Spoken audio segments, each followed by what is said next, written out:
了，你已经昏了1天1夜，我还以为你撑不过来了。这是哪儿？你连这儿都不记得了？这里是黑麦城，我们的家呀！末日降临，资源匮乏，这座边境小城被猎荒队控制，普通居民每个月都要上交物资，交不出来的人会被赶出城去猎荒，而猎荒基本等于送死。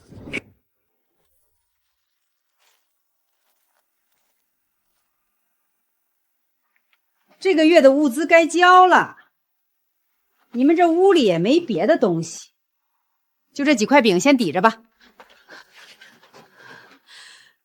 那是我们最好的口粮，你们拿走，我们怎么活？怎么活是你们的事儿，交不出物资就滚去猎荒。黑麦城不养闲人。你小子命还挺硬，上次猎荒居然没死。不过下次就不一定了。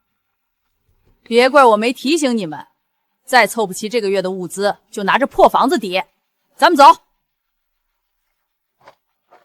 王彪是猎荒队的人，附近几条街的邻居都怕他，每个月交不出物资的人被他打过不止1回了，我们惹不起他。我等会儿找点东西去换点水来，你刚醒，需要水。换水？水还需要换？这不是有井吗？早就干了，现在吃水得跑到街上的公用水井去打，而且得拿东西换。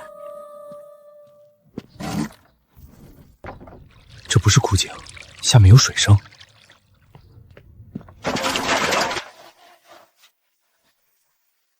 你下去干嘛？下面什么都没有。我就看看。真是枯井，那刚才的水声。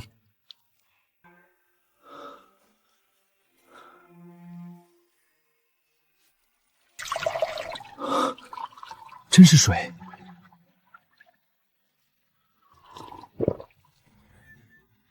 这水能强化身体，跟自来水开关似的，这样也好，以后也不用担心秘密被发现。这块石头是之前修院墙剩下的，怎么也得100-10来斤，但现在的我为什么感觉能一拳打爆它？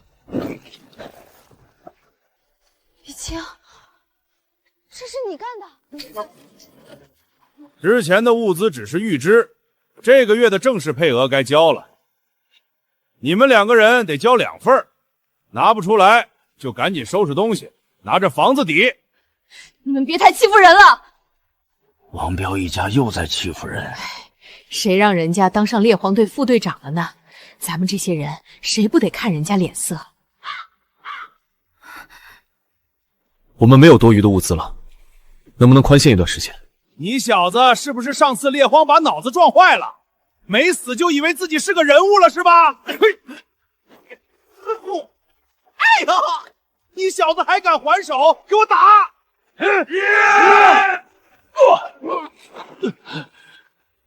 这小子不对劲儿，好大的力气！我说宽限2天，行还是不行？行，我给你个机会，我们走。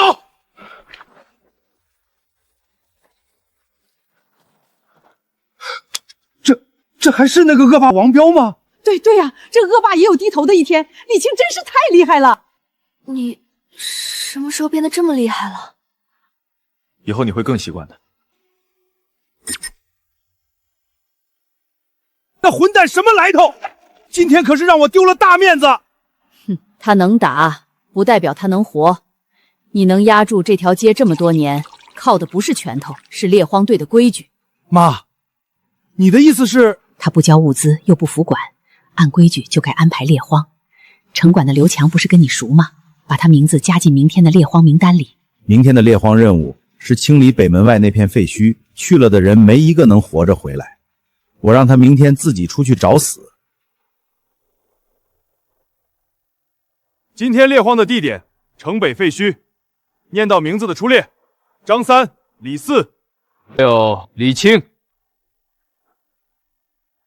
刘管事，李青他身体还没好利索，而且城北那么危险，能不能换个地方？规矩就是规矩，他没交物资，又年轻力壮，不去猎荒，难道在城里养老？怕死就别在黑麦城住，没人求他留下。北门，我去。等你回得来再说吧。北门外面全是荒地，连个遮蔽的地方都没有。你第一次出去别逞强，跟紧队伍，遇到东西就跑。放心，我心里有数。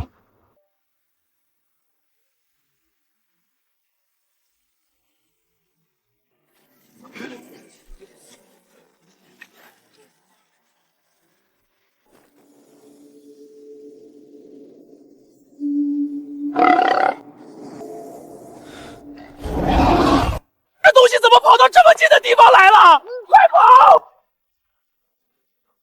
野猪，以我现在的力气，未必打不过，赢了就有肉吃了。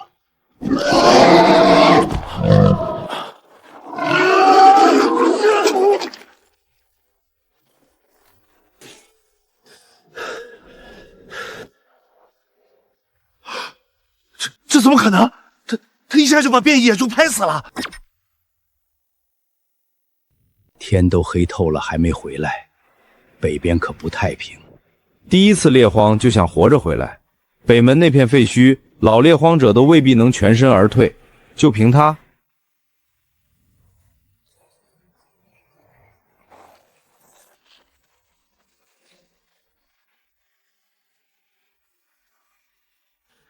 怎么，等急了？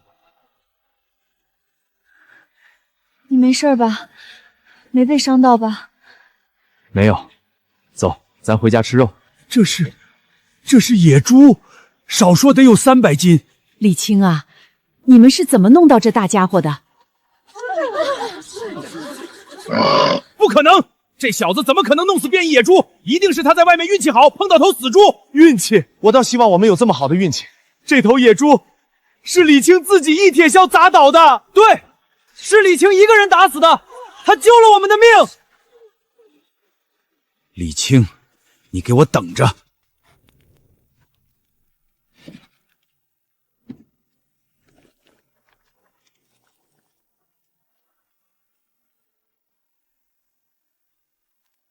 上次吃肉是什么时候？我已经记不清了，只记得我妈还在的时候，用麦饼和一点点肉馅熬了一锅粥，那是我吃过最香的东西。原来真正的肉是这个味道。以后不用再想上次是什么时候了，从今天起想吃就能吃，得找个机会让林雨也多喝点井水，强化身体。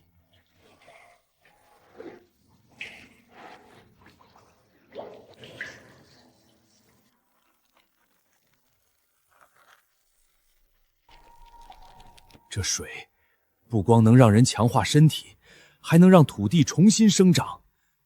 如果能种出粮食，那以后我就不用再看任何人的脸色。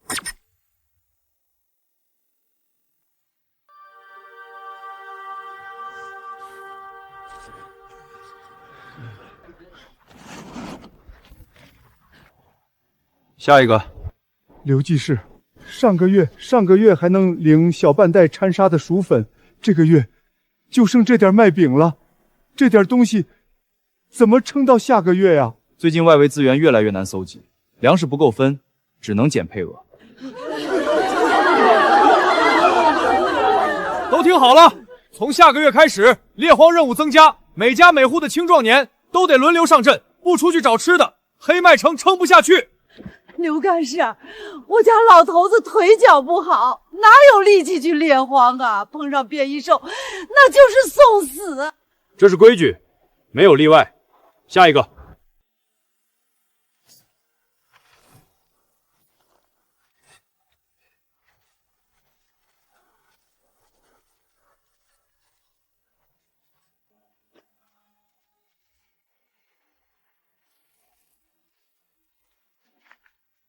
现在这个环境，种不活的，全城的土地都板结了，下了毒雨，除了那些变异的野草，什么都不长。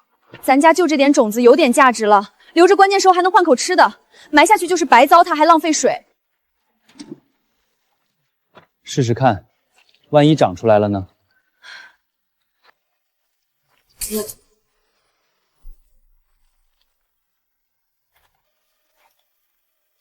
长官，这小子不仅上个月拒绝缴纳物资，还仗着力气大打了我们猎黄队的人，公然破坏黑麦城的规矩。你有什么想说的？上次北门猎荒，我拖回来一头野猪，刚处理完，正准备上轿，这算不算贡献？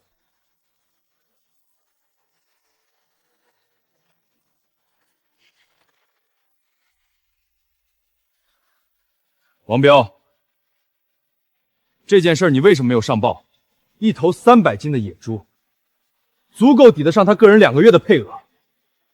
按规定，他不仅不要重新审核居住资格，还应该追加额外的物资配给。长官，他那就是运气好。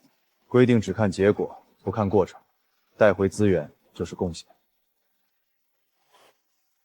举报不成立，居住资格不予重新审查。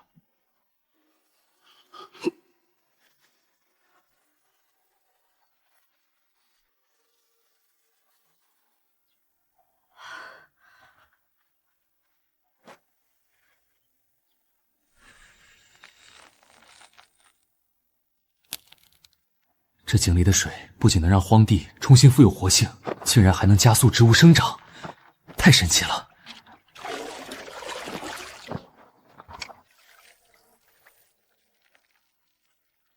李青，你快看，长出来了！咱们真的种出东西来了！天哪！这是地枇杷，没错，李青，这是地枇杷，末日前我吃过。看来这口井比我想象的还要厉害。有了这东西，以后就不怕挨饿了。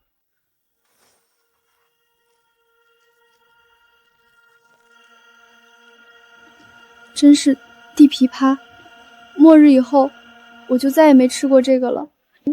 我妈每年都会在后院种一小片地枇杷，收了就晾在屋顶上晒，味道和这个一模一样。以后会更多的，我看院外的荒地挺多，等会儿我就去开垦一片地，多种下一些。李青啊，我这儿有几包盐和1袋种子，能不能给我家换点粮食？几块麦饼或者半包压缩饼干都行。种子，这东西对其他人无用，对我来说却是价值连城。这些种子你还有多少？唉，这东西现在还能有什么用？都种不活了。我家里还有小半袋，是我老伴在世的时候留的。他说万一哪天土地好了还能用上。结果这么多年过去了，这地越来越硬，种子一直搁在床底下吃灰。记忆里张大爷对原主还算不错，不是什么恶毒的人。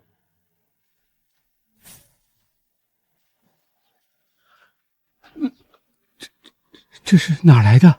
张大爷，你家里那些种子全部拿过来，我用猪肉再加这些地枇杷和你换。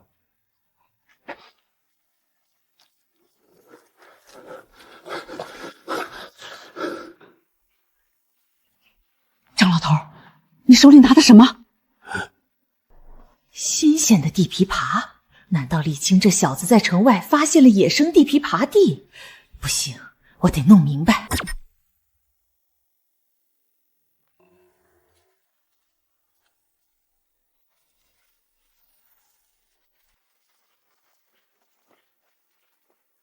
你想干什么？关你什么事儿？种点东西你也管？哼，这是黑麦城的地方，你想用拿贡献来换。上次那头野猪顶多保住你现在住的院子，这块地的使用权限可不在你名下。你想占这块地也行，按规定先交5份物资的押金，再每月多缴2块配额。你们凭什么这么做？这地荒了这么多年，谁都不管。李青刚理清，你们就来砸。看来上次的教训还不够。你想干啥？我可是猎荒队的。放心，我还懒得收拾你。这块地我肯定会拿到手的。黑麦城外围的荒地确实可以申请使用，但需要完成指定的猎荒任务来积累贡献。贡献够了，荒地就划到你名下，这是规矩，不是针对你一个人。任务都在公告板上贴着，你自己看。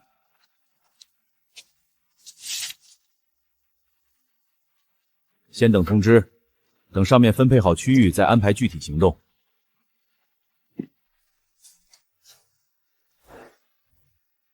把他安排去这个地方。李晴，那里太危险了，进去的人很少能活着回来。他不是想证明自己能做贡献吗？就让他证明。这不符合规矩。规矩？我和城管的刘强可是好兄弟，你最好识相点儿。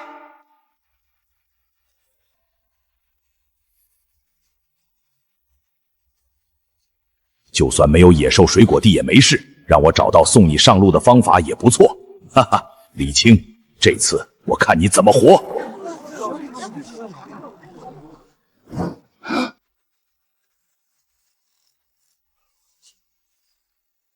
你是不是得罪人了？那个地方进去的人很少能活着回来。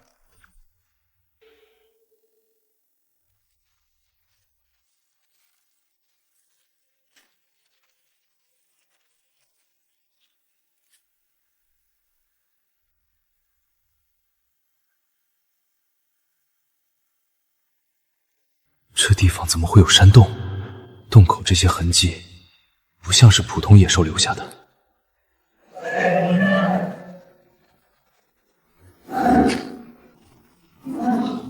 我靠，老虎！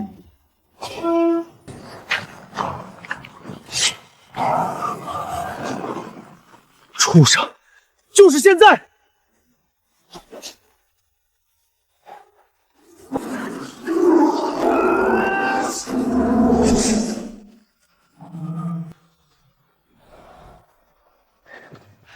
怪不得都说这片区域危险，原来是有这畜生在。要不是一直喝着井水强化身体，还真被这畜生害死了。这里像是末日前某些人准备的避难所。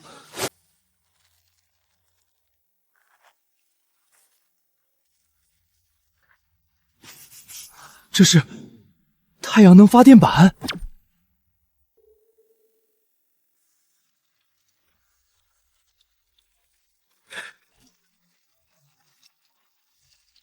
这是啥？太阳能板？这东西末日前才能用吧？你从哪儿翻出来的？荒地里有个山洞，里面存了不少东西。出去一趟就带回来这些破烂。让你去猎荒，你没带猎物回来，就弄这些不能吃不能喝的废铁，也算完成任务？关你屁事！你少得意！一块破太阳能板还不一定能用。这都是啥东西？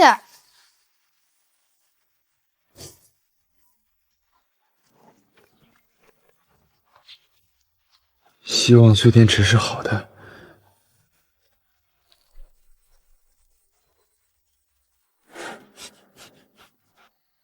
以前一到晚上就什么都通看不见，现在有光了，反而不知道干什么好。不知道干什么，就这么坐着吧，看看地菩提是怎么破土开花，又扎入地里结果的。李青，你真好，不光让我吃上了肉，还把地里种出了东西。现在到了晚上还有灯，我之前一个人住在这里的时候，从来没想过能有这种日子。以后还会更好的。他出去一趟，不光带回来物资，还弄到太阳能板。妈的，他倒是越混越像个人物了。我在黑麦城混了这么多年，反倒被比下去。明天就去找刘强举报他，私藏物资，太阳能板和电电石都是城里的资源，凭什么他一个人全占着？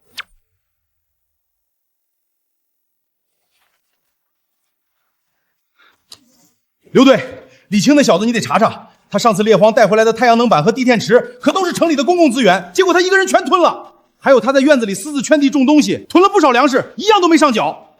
这还不算，他家院子里现在连电灯都亮起来了，全城晚上一片黑，就他一家亮着，这不是搞特殊是什么？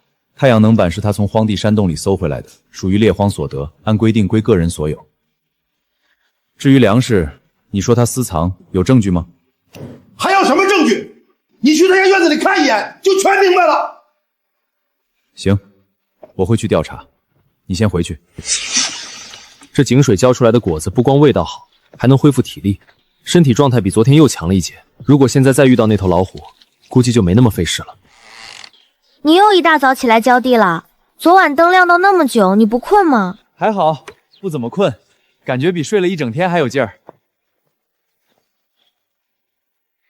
你最近力气越来越大，人也越来越有精神了。可能是在这边吃得好，睡得好。是吗？好像自从吃了你种的东西之后，身体越来越好了。李青，有人举报你私藏公共资源，私自圈地种植，囤积粮食，破坏黑麦城规定，跟我们走一趟，配合调查。你们有证据吗？凭什么抓人？拒捕者一起带走。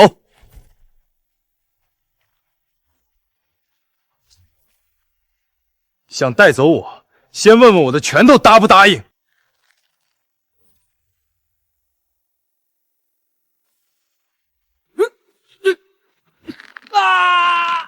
我没有私藏公共资源，太阳能板和蓄电池是我从荒地山洞里搜回来的猎荒所得，按规定归个人所有。这块地是我一抄一抄翻出来的，种子是跟邻居换的。规矩我查过，荒地谁开垦，使用权归谁。要说举报，也该是我举报王彪多次伪造猎号分配任务。行了，刘队，你看，这么多粮食，他一点都没上交，这不是私藏是什么？还有那块太阳能板，要是交给城防所，能供好几个哨塔的照明。这小子现在还敢公然袭击治安队员，更是罪加一等。王彪说李青私藏物资，但这院子里的东西确实都是猎荒所得，每一样都有来源，每一样都合规矩。倒是王彪，最近街上的居民投诉他滥用猎荒分配权已经不止一次了。这个李青不光能打，还懂规矩，跟王彪不是一类人，用处更大。谁能证明？我作证，李青院子里的地皮条种子是以前我给的，那些太阳能板和闭电池是他自己从荒地山洞里拖回来的，跟公共资源没有关系。对，野猪也是李青一个人制服的，我们都能作证。举报不实，李青的所有物资均为猎荒所得，属于私人财产，不予没收。强哥，我查过登记册，你之前多次在猎荒任务安排上动手脚，把危险的区域派给新人。上个月你还私自修改任务地点，性质比今天的事严重多了。带走。强哥，强哥，你听我说，我们可是兄弟啊，强哥。以后有麻烦可以来找我。刘管事，我想要我家院外的那片荒地。你上次高危猎荒的贡献点数已经够申请一块外围荒地，按照规定，贡献点数达标就可以划给你，我没意见。咱现在有地了，下一步干啥？招工。招工？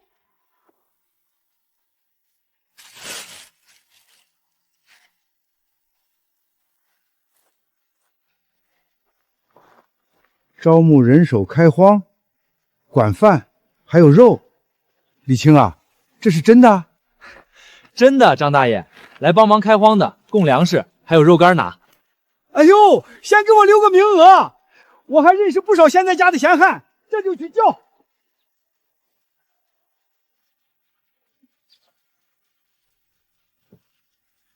听说开荒管饭，我把家里那几把旧铁锹都磨好了。那咱先干，干完就开饭。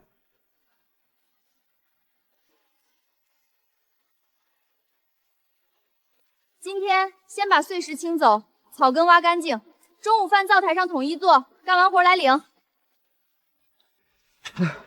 这活也太累了，一上午才清了一小块地，这荒地哪能种出东西来？嫌累可以走，也可以换轻松的活，但没有肉。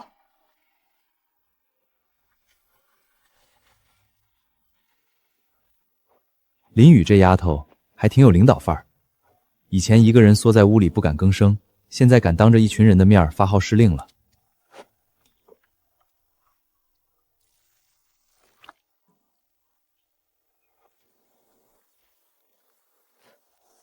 地再大，种不出粮也是白费。这荒地干得跟石头一样，你浇一桶水还不够太阳晒的。你有本事挖地，有本事让天上掉水下来吗？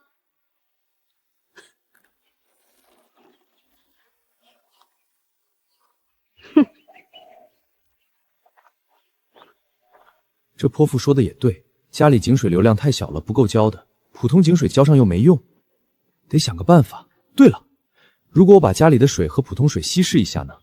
井水1滴就能让一株嫩芽破土。如果把比例调到1桶井水兑上普通水，说不定能浇完一整片地。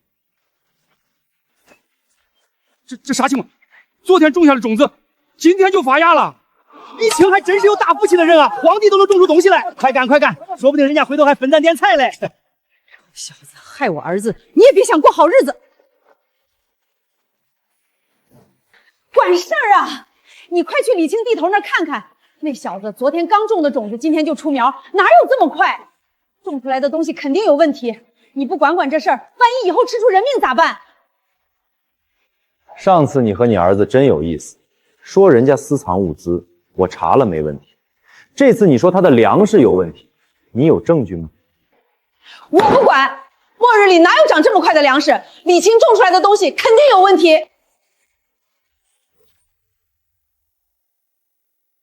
刘管事，你自己看，昨天刚撒的种子，今天就长这么高，这种事儿你见过吗？他种出来的粮食肯定有问题，说不定用了什么污染的东西催熟的，谁吃谁死，你们可别不要命了。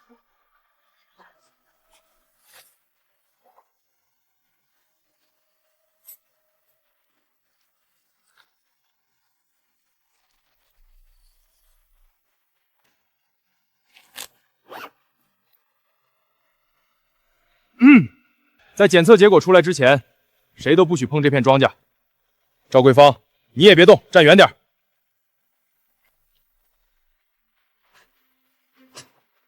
等结果出来，看你怎么死！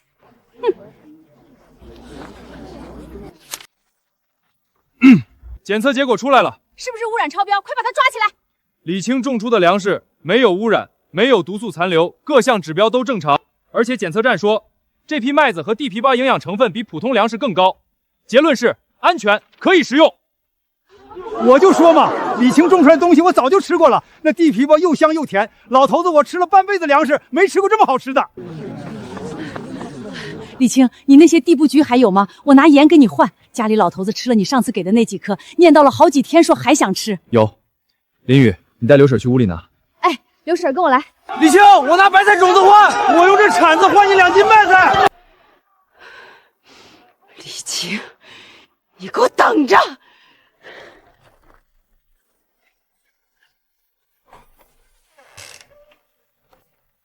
赵桂芳，你跑我这边来干什么？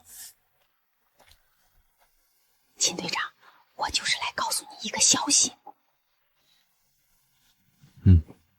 以前王彪在的时候，每个月都给你们送5个新人探路，让他们走在最前面当肉盾，你们躲在后面，等新人把野兽引开了再动手，伤亡全让别人担着，猎物你们自己分大头。可是现在王彪被李青那小子弄进去了，以后可没人替你们送死了。李青，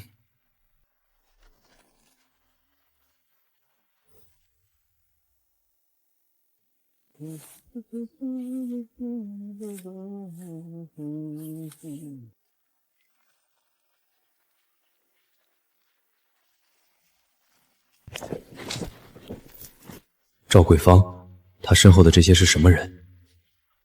谁让你们踩进来的？往后退！你，还有你，老头子也算一个，凑够5个。明天一早到城门口集合，轮到你们街区出猎荒任务了。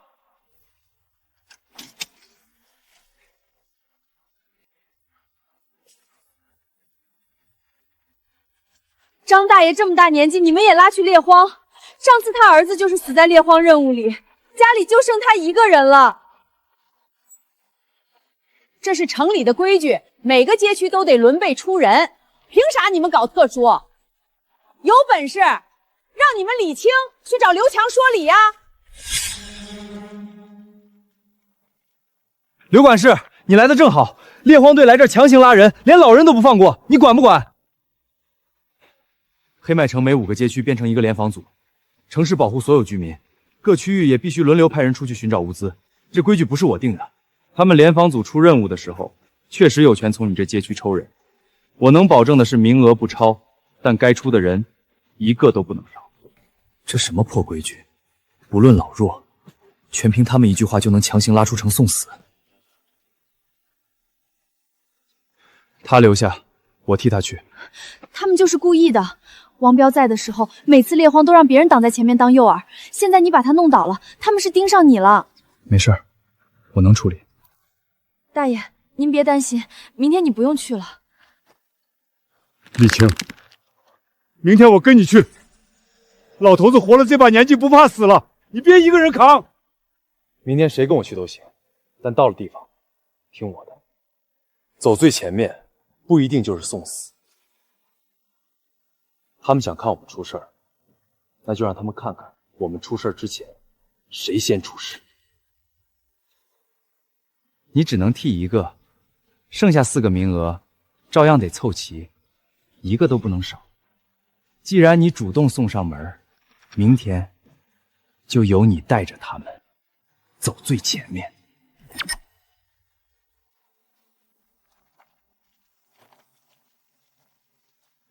按规矩，新人走前面探路，你带着你那4个人打头，我们正式猎荒队在后面压阵。有什么动静你们先顶上，我们随时支援。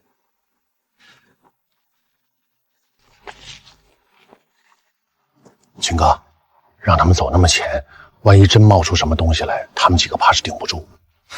顶不住就对了，新人探路就是这规矩，野兽先盯上谁，算谁倒霉。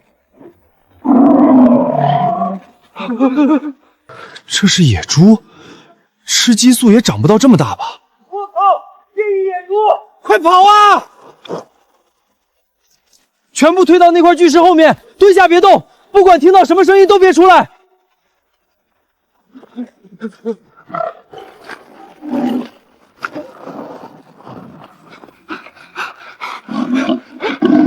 虎哥救我！快拉我一把！这畜生速度太快，这么大体个子，杀一个人绝对不会罢休，得先出手。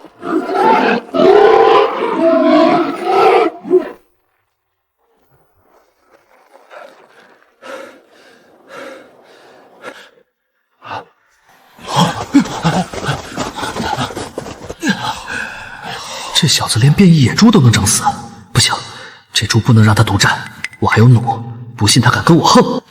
别愣着，有斧子的赶紧掏出来把猪宰了，这样不好带。你想干什么？你们人是跟着我们出来的，猎物自然也归我们。你们赶紧滚开，这猪归我猎荒队了。兄弟们，上，给我把这头猪拆了，装起来。你们站在后面，你们这些人躲在后面一箭没放，一个人没上，现在凭什么来抢东西？凭我人多，凭联防组的规矩，猎物归队里统一分配，这是黑麦城定下的。你一个新来的想坏规矩，我再给你最后一次机会，让开，回头分你一条猪腿，不让，今天你就跟这头野猪一起躺在这儿。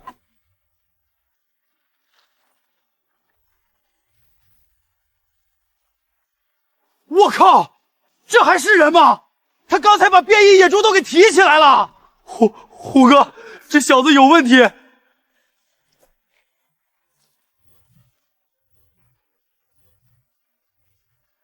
这是你逼我的。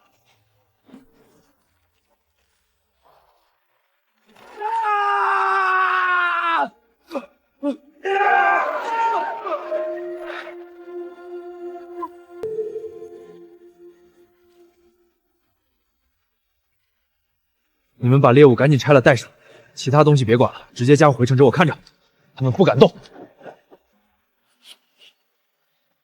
城市的规矩我认，以后该我们街上出的人一个都不会少，该猎荒就猎荒，该交配额就交配额。但谁再把我的人当炮灰，谁再想踩着他们独吞猎物，我先拿谁开刀。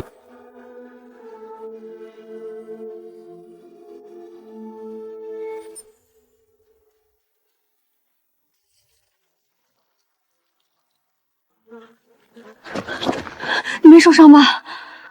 没事儿。这么大一头野猪，你们几个人肯定吃不完。按规矩，猎荒队的猎物要上交统一分配，现在你一个人全扛回来，回头别的街怎么看我们街？以后还怎么跟人家打交道？还是赶紧分一步出去，大家都好做人。谁出力谁才有资格分肉，没出力的人不在分肉的名单里，这是规矩，不是针对你。以前我躲在他身后，什么都不敢说，现在不一样了，他一个人扛着所有人的命，我不能让他连吵架都要自己上。分给他们！秦虎的人躲在后面，一箭没放。野猪冲过来的时候，他们跑得比谁都快。青哥让他们躲在石头后面，他自己上去硬扛。我们4个蹲在石头后面看得清清楚楚，这头野猪是秦刚一个人打死的，不是联防组一起猎的。猎荒队连根箭都没射在野猪身上，凭什么分肉？人家自己打的猎物，你赵桂芳张口就要往外分，哼！你怎么不把你家东西分出去？秦虎那群人平时猎荒就躲在后面，现在连别人打的猎物也好意思抢，脸都不要了。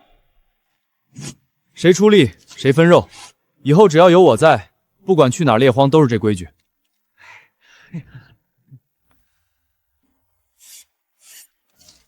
李青把猎物全分了，一块肉都没给你们留。他不光抢你们的猎物，还当众说你们猎荒队没用。他说以后他们街区的规矩是他定，谁也别想占便宜。你们咽得下这口气？他一个新人还翻了天了，能打又怎么样？我非得治治他。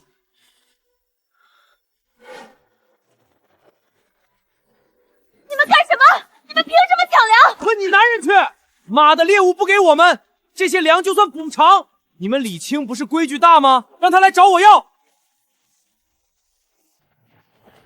谁让你们动我的粮？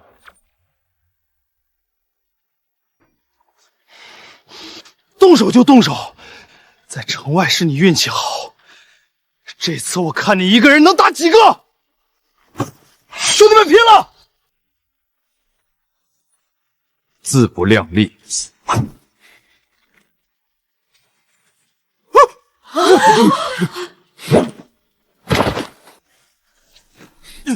服不服？不服！给我上！干掉他！粮食放回原处，以后谁想跟我猎荒，谁出力，东西分给谁。我的人绝不会被拿去当沙包送死。青哥，以后我们听你的，你比秦虎仗义，实力还强，跟着你，不怕被推出去当替死鬼。意外收获，这下秦虎手下没了人，看他怎么和我斗。滚！再敢来捣乱，我就废了你！没事吧？我没事。你们要留下来可以，就按这边的规矩办。登记姓名，按工分领粮，出力多的分得多，偷懒的没有。赵桂芳，你3番2次让外人来咱街上捣乱，到底啥意思？我已经通知城管所了，这回一定让你得到惩罚。赵桂芳，上次你带人采庄稼，这次直接带人来抢粮，黑麦城容不下你这种人。从现在起，你被驱逐出城，限你天亮前收拾东西离开黑麦城。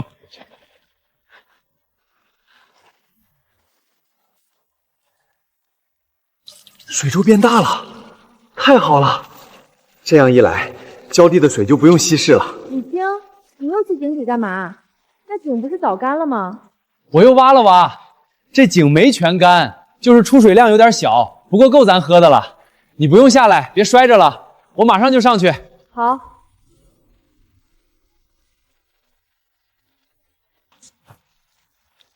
粮食全毁了，我看他们还会不会跟着你。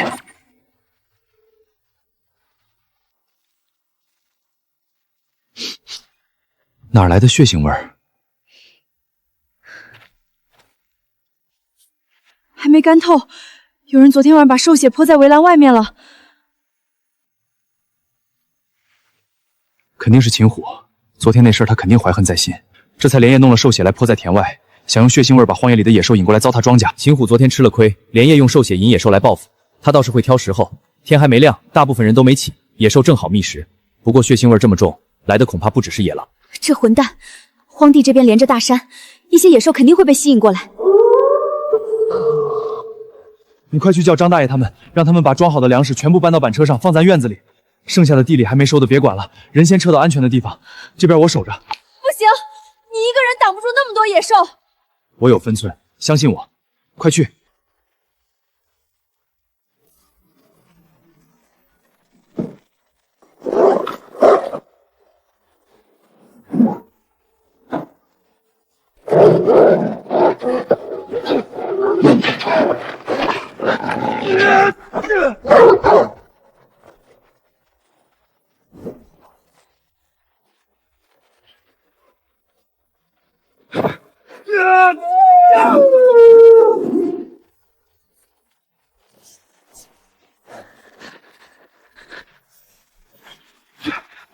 快，动作麻利点儿！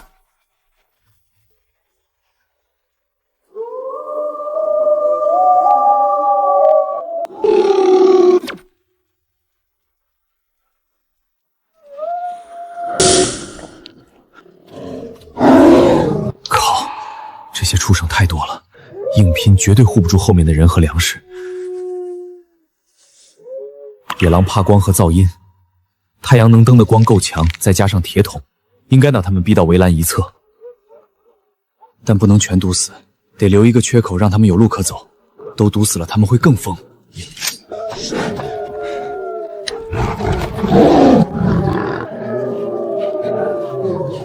张大爷，把铁桶拿出来，所有能敲响的东西全抄上，越响越好。哦，好。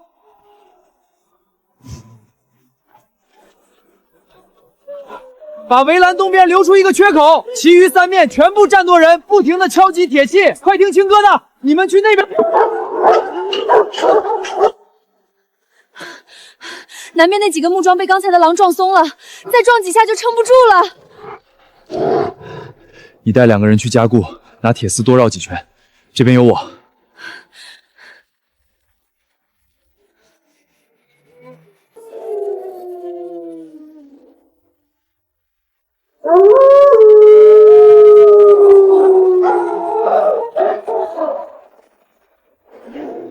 来得好。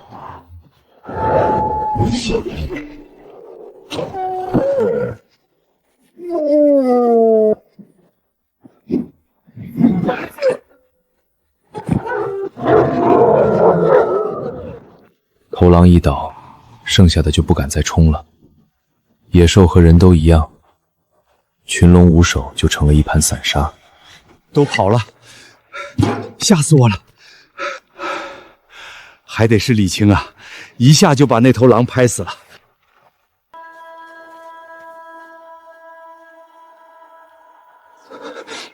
这得多少肉啊？够咱们分好几天的了。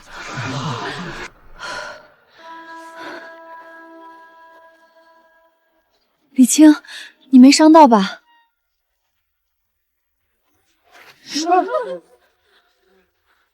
野兽都是被这些粮食引来的，不把良田烧掉，下一次他们就会冲进黑麦城。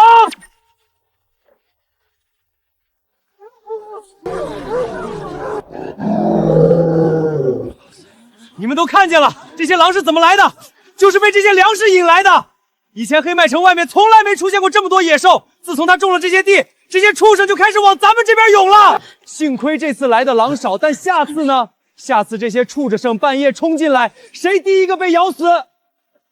是你们家的孩子，还是你们家的老人？不把良田烧掉，下一次野兽就会直接冲进黑麦城。他说的对，自从这边种了东西，野兽来的越来越勤了。烧了就安心了。你们疯了！这些粮食是李青带着我们一桥一桥种出来的，你们凭什么烧？凭什么？凭这些粮食会害死全城的人！都别冲动，有什么事查清楚再说。刘管事，野兽就是粮食引来的，这是明摆着的事儿。你要是拦着我们烧地，出了人命你担得起吗？秦虎，你们说野兽是粮食引来的，好，那就试试。嘴皮子说再多也没用。秦虎说野兽是粮食引来的，那就让所有人亲眼看看，这些畜生到底是冲着粮食来的，还是冲着他泼的兽血来的。林宇，把今天早上发现的兽血拿来。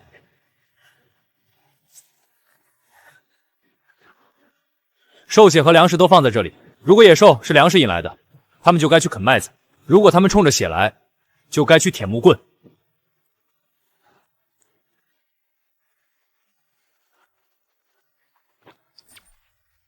这些兽血的痕迹和他的身上沾着的是同样的兽血，血是他泼的，野兽是他引来的，跟粮食没有关系。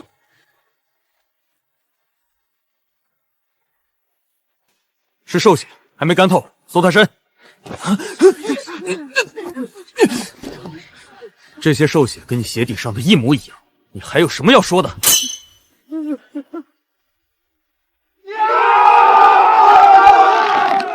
你拿我们的命害李青，还想骗我们收粮？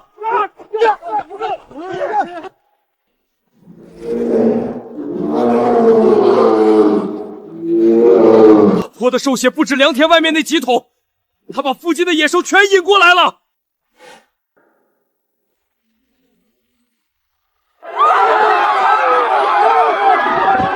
李青，咱们怎么办？你带人把田边那些沾了兽血的土全部铲走，用干净土盖住，一点血腥味都不能留。那你呢？这个时候千万别逞强。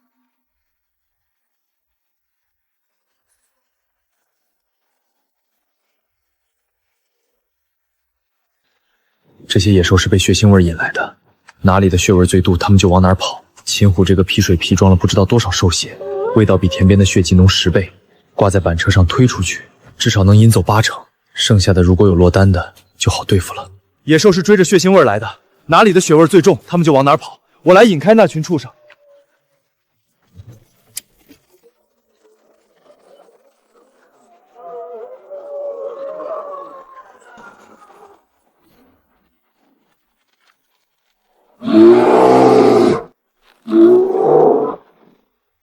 熊，有熊进来啦！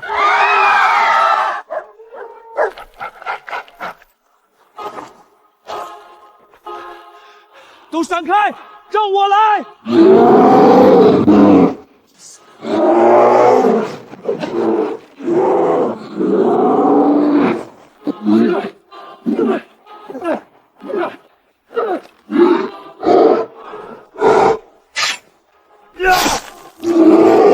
给我倒！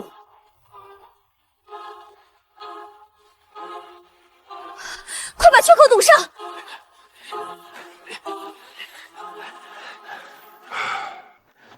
带走，关进机密室等待处置。虽然现在兽群被引开了，但有件事你得知道，这群野兽堵住了出城的路，4个方向的猎荒路线全被截断了。城里5个家区已经3天没人能出城带回食物，剩下的存粮最多撑2天。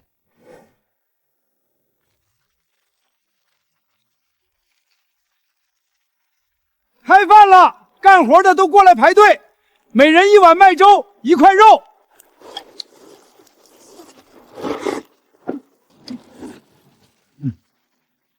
那是林雨吧？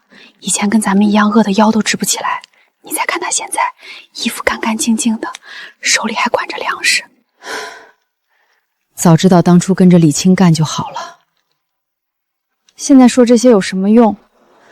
当初王彪逼李青去猎荒的时候，咱们谁也没站出来帮过他。林雨，咱们好歹是一条街上住过的邻居，你看我们那边真的一点吃的都没了。你能不能跟李青说说，让我们也领1碗粥？李青被王彪逼着出城猎荒的时候，你们没帮过他；秦虎带人来抢粮的时候，你们也没拦过。现在想吃他的粮，就按他的规矩来，拿物资换，或者替他干活，没有第3种办法。说得好，当初我被王彪逼着去北门猎荒，满街的人看着，没一个人站出来。现在想吃我的粮，就得按我的规矩来。林雨把我想说的全说了。林雨说的就是我的规矩，本家区的人按工分领粮，优先吃饱，其他街上想留下来的，拿盐、种子、工具来换粮食。愿意翻地修围栏的，按天结算，当天领粮。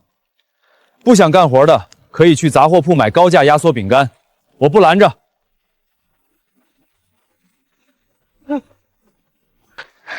我力气大，翻地修围栏都行。我家还有半袋盐，全拿来换。早知道李青能让大家吃饱，当初王彪逼他的时候，我就该站出来帮他。现在来也不晚，只要肯干活，青哥哥可不会赶人。这个混蛋小子，挡人财路如杀人父母，你给我等着！谁敢跟李青换粮，以后就别想从我这里换到盐和药。你们可想好了，今天跟李青换粮，明天再来我铺子里买盐买药，别怪我不卖。黑麦城的盐和药都是我孙某人运进来的，得罪了我，以后你们拿什么腌肉，拿什么治伤？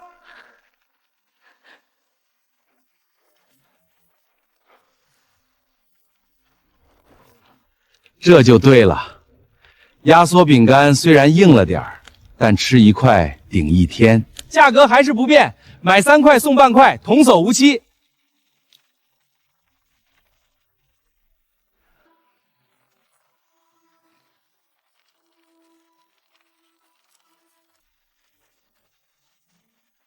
这盐我不要了，换2碗粥，1块肉。还有我也换，我也换。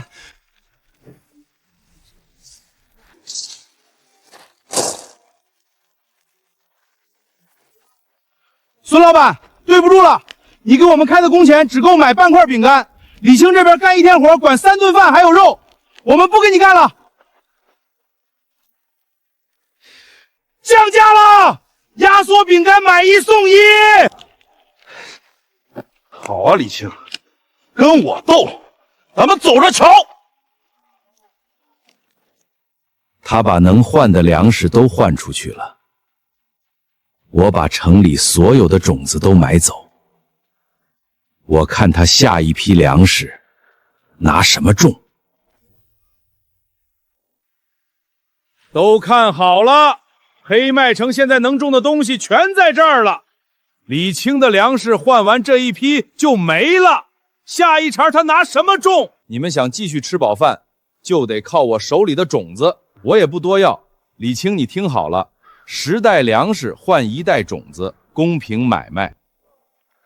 他说的对，李青的存粮总有吃完的时候，没有种子就种不了下一批地，咱们拿什么填肚子？可10袋换1袋，这不是明抢吗？嫌贵。那你们就等着李青的良田荒掉吧，到时候压缩变干还是我老价格，你们别后悔。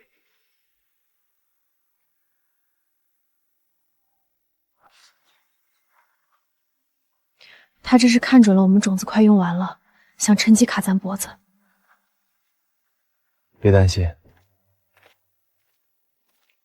姓孙的以为我手里的种子就这些，所以才敢囤积居奇卡我脖子。他大概忘了，我当初从山洞里带回来的不只是太阳能板和工具，这箱种子一直留着备用，等的就是今天。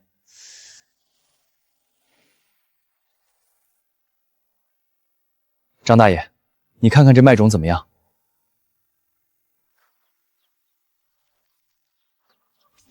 这是末日前那种老种子，比我之前给你那批还好。李青，你从哪儿弄来的？城外前几天我发现的那个山洞里，不只有太阳能板，这箱种子和那些工具一起藏在山洞最里面，保利比城里的种子好得多。本来打算留着备用的，既然孙老板这么急着卖种子，我就提前拿出来用。李青，算你狠！你给我等着！我就不信你那些种子都能活。这么多种子，光麦种就有好几斤，根本不用担心种子问题。张大爷，张大爷，快把新来的帮工全叫过来，准备开工。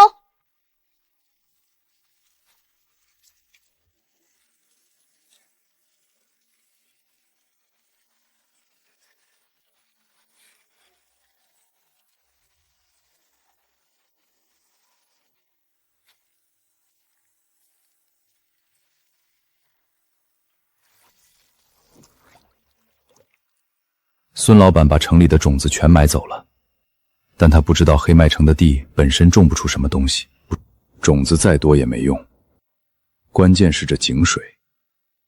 有这口水井在，他囤再多种子也是白费。明天一早，这些地里的苗就会告诉他这个道理。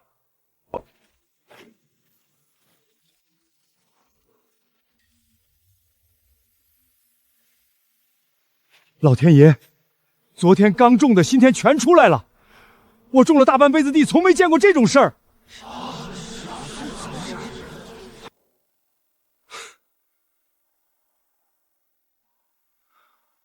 孙老板，你这种子还是留着自己种吧。李青那边的地昨天刚种，今天苗都冒出来了，谁还买你的高价货？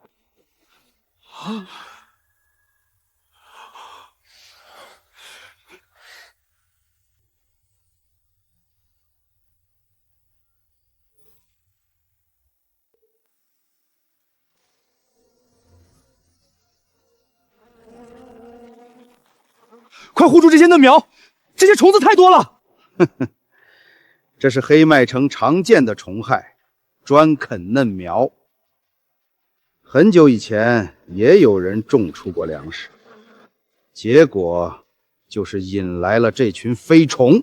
李青啊，李青，没有我的驱虫药粉，你这片良田一夜就得被吃光。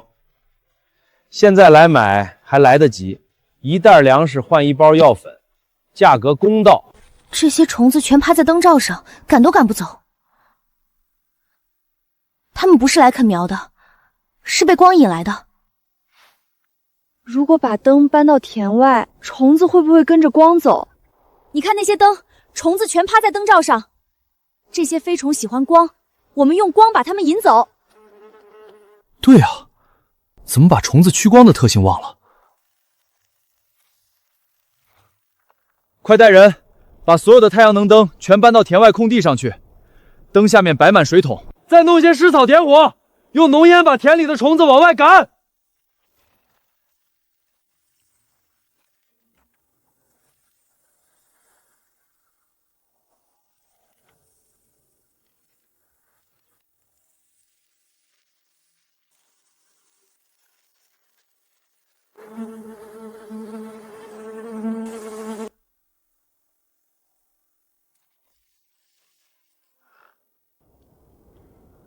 你们不是缺粮吗？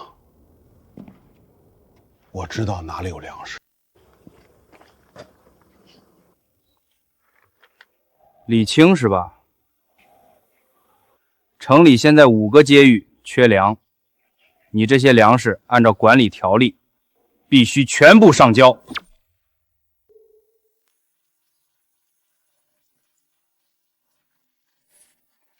5个区域的存粮已经断了，城里现有的储备撑不过明天。按配比条例，你这批粮食必须全部上交，统一分配。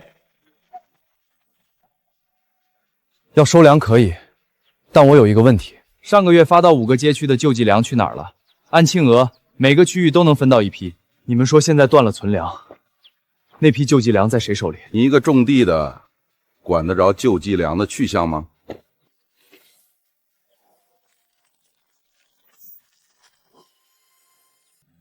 这压缩饼干是救济物资，上面还印着禁止买卖。孙老板说救济粮早就发完了，但这些饼干的包装纸还是新的，连折叠的痕迹都没磨平。不管是哪种，他今天都别想撵过去。今天几个居民拿来换粮的压缩饼干，如果救济粮早就发完了，这些东西怎么会出现在孙老板的铺子里？又怎么会拿来跟我换粮食？这批饼干是3个月前巡查总署发到黑麦城的救济粮，按规定必须免费发放给居民，禁止任何形式的转卖。孙老板，这批救济粮为什么会在你手里？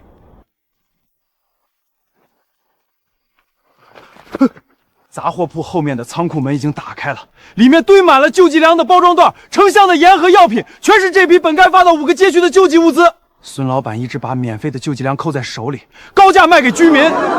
我家孩子饿得直哭，你说压缩饼干是你自己从城外运进来的，卖给我们比市价还贵。原来你一直卖该发给我们的救济粮。那些药呢？上个月我拿全部积蓄给你买囤售药，你说医药换了我3天的口粮，那些药也是救济物资吧？征用取消，这批粮食是你们自己种的，归你们自己支配。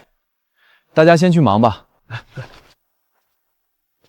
里面有很多药品，但全都过期了，有些已经过期好几年，根本不能用。不好了，不好了！张大爷刚才守田的时候还好好的，现在突然发高烧倒下了。他腿上之前被维莱姆斯划伤的地方，伤口已经发黑了。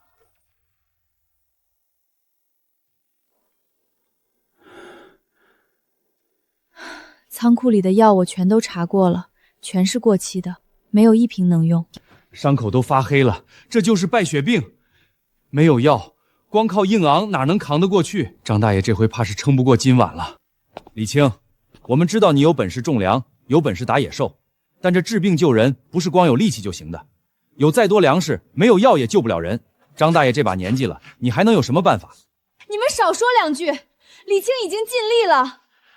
你们都出去。林雨，把干净的布和热水放在门口就行。你也出去，帮我把门带上。普通人受了这种伤确实扛不过去，但我手里有灵泉水，当初在井底喝下第一口的时候，全身的伤都在愈合。给张大爷外敷加内服，应该能把他拉回来，只是不能让人知道这水是哪儿来的。张大爷，张嘴。我昨天晚上明明看见他伤口都发黑了，怎么今天就站起来了？李青到底用了什么法子？李青太神了，能一个人对付熊，对付野猪，会种粮不说，现在又会治病救人，我以后就听他的了。李青，我这条老命是你从鬼门关拽回的，以后你说什么就是什么，我绝没有二话。好了，今天收的那批粮食还没来得及入库，再淋一个晚上，这批粮食就全发霉了。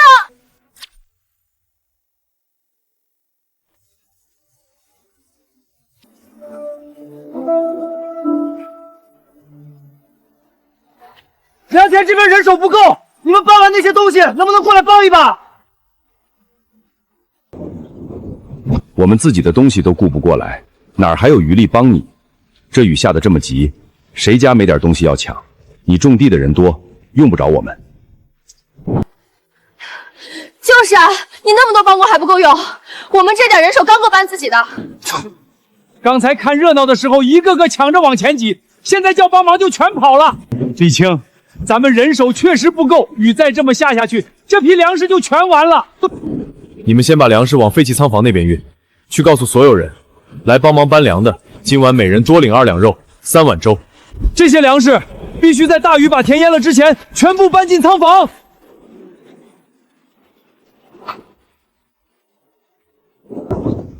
说不帮忙，现在听到有粮拿全跑来了。也好，用几斤肉、几碗粥换几十袋粮食，保住，划算。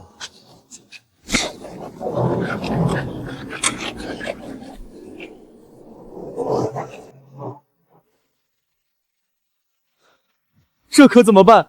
家里就指着这点下发给咱们的存粮，这下全泡坏了。哎，要是早点把从孙老板那收缴的粮食发下来就好了，非得集中存放一家家的领，雨一下全完了。李青，我觉得得帮帮这群人，不然过阵子这附近就只有咱家有粮，这群人饿疯了，指不定干出什么事儿来。帮帮他们也算免去日后的麻烦。但你们必须得拿出一部分来作为烘干的代价。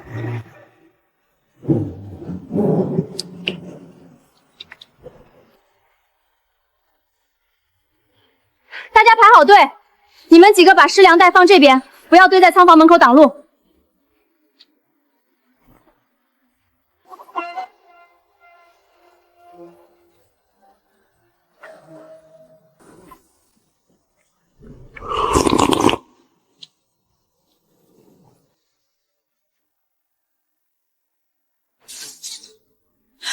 有声音。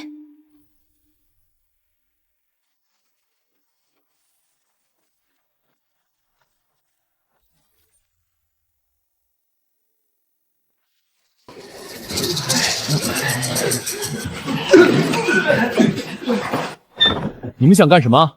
偷粮？这边我来处理，你先去把帮工们的粮食结了。干活的兄弟们，过来领粮。李青，我们那边是一粒粮都没了，你这仓房里堆着这么多，总不能看着邻居饿死吧？把粮食拿出来，大家平分。没粮食就来偷，有没有点出息？我们拼死拼活抢出来的，凭什么给你们？早知道当初跟着李青干了，你看林雨现在穿得干净，吃得饱，咱们连块干粮都保不住。谁说不是呢？现在后悔也晚了。下雨的时候我去找过你，让你们来帮忙搬粮。你陈贵带的头，说自己的东西都顾不过来，一个招呼全走。现在粮食我的人拿命从雨里抢出来的，凭什么分给你？兄弟，他说的是什么话？我们这些人家里都有老人孩子，饿了一天一夜，他李青守着满仓的粮食，见死不救，你们说怎么办？既然他不给，我们自己进去拿。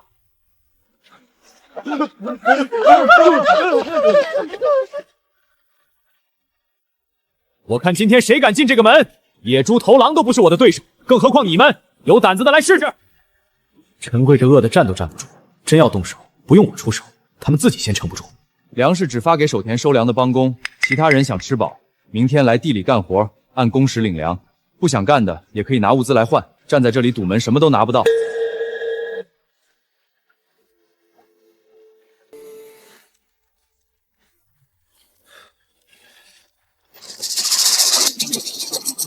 不给粮，我让你的粮也烂在地里。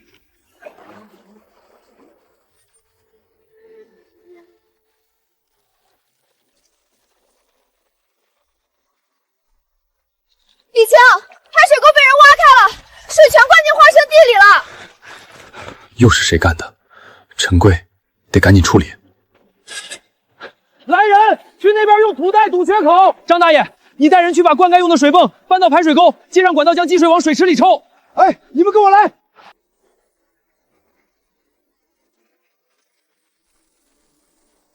总算赶上了，别让我逮住是谁干的。这缺口不是雨水冲的，是有人用土锹挖的。谁这么畜生，干这损人不利己的损事儿？真缺德！哟，听说这边进水了，李青你也有今天呀！哈哈哈哈哈哈！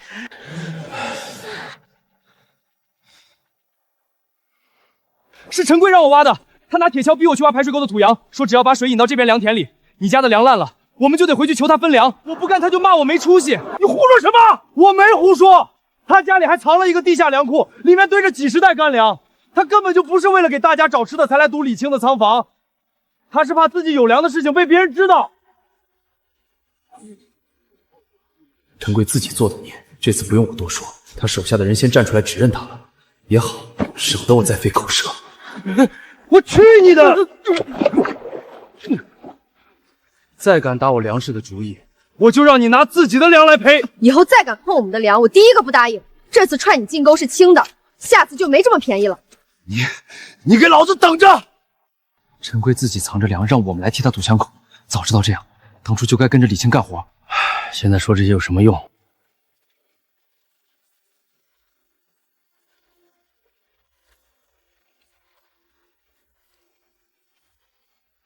大哥，你回来了。刚才外面有人在门口转悠，估计是知道咱有粮食了。我的粮谁都不能动，其他人想吃，就让他们继续去找李青。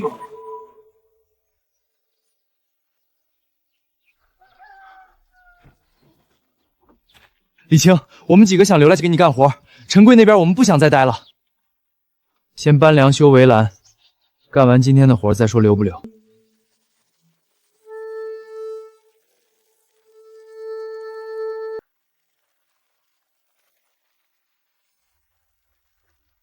你身上怎么有煤油味儿？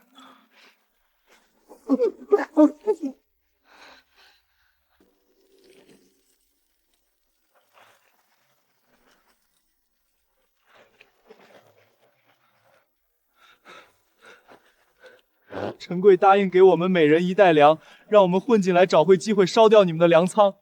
我们不干，他就威胁说要把我们几家人都赶出街区。我不针对你们，但你们得带我去陈贵藏粮的地方。带到了，今天的事我不追究；带不到，你们以后不用再来这片地方了。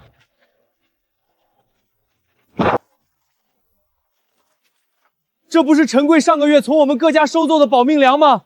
他说要统一保管，原来一直藏在这里。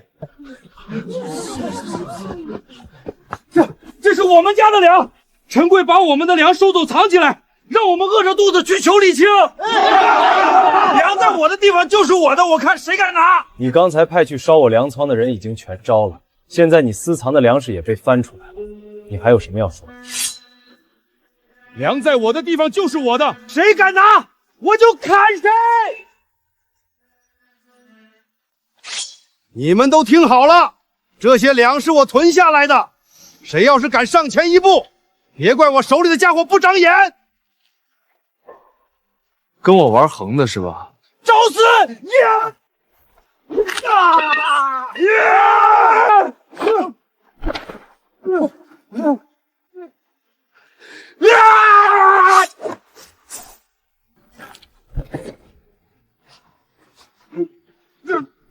你挖我的流水沟，放水淹我的田，派人在雨夜撬我的仓门，今天又让人带着煤油来烧我的粮仓，这笔账我用不着找别人，就你的粮来赔。张大爷，来了来了！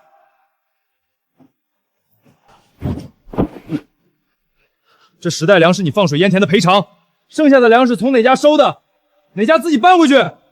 我只拿该拿的，多1袋不要。李青，我们不跟陈贵了，以后能不能跟着你干？愿意守田干活的可以留下来，按帮工的规矩办。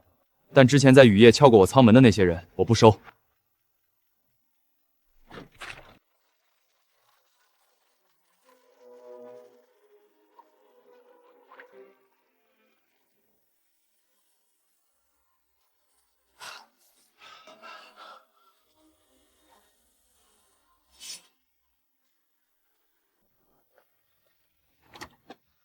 这是之前倒进去的灵泉水渗进井底的土层，这口枯井的土质被慢慢激活了，现在井里能自己蓄水，以后浇地就不用每次都偷偷摸摸倒灵泉了。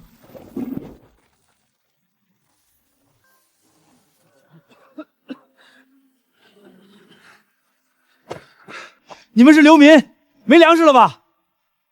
看那儿，那是黑麦城，城里有个人存了几百袋粮，够你们所有人吃1个月。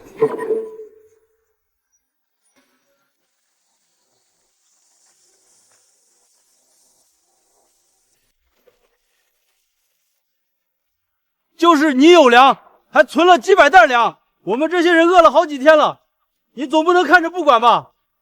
我也不多要，拿出1半粮食，我们拿了就走。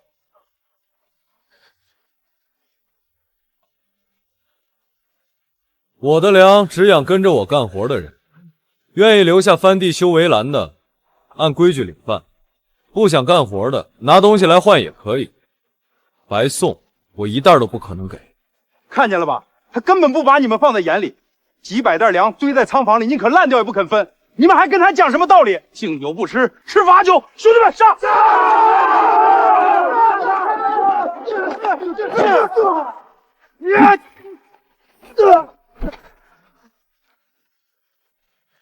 我说过了，我的粮只给干活的人。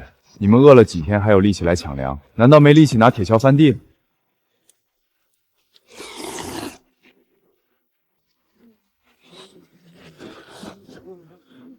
兄弟啊，你不能就这么算了！你，哎呦，滚开！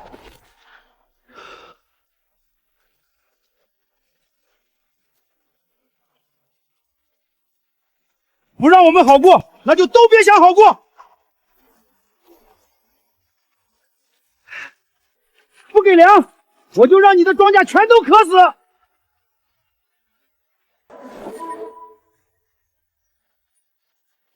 这池子现在归我管，你想浇地，拿30袋粮食来换。不给粮，这水一滴也别想流进你的地里。没了水，他那片庄稼撑不过3天。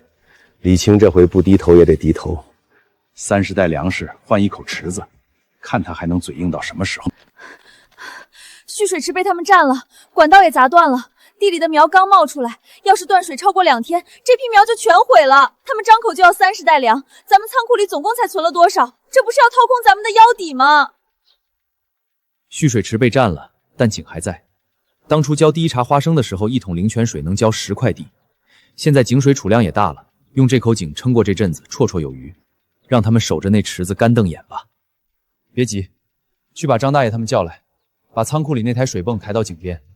再从井里接一条管道，直接连到滴灌口，不用蓄水池，直接用井水浇。井水？就咱家那口枯井，里面那水少得可怜，能行吗？不用担心，听我的，快去。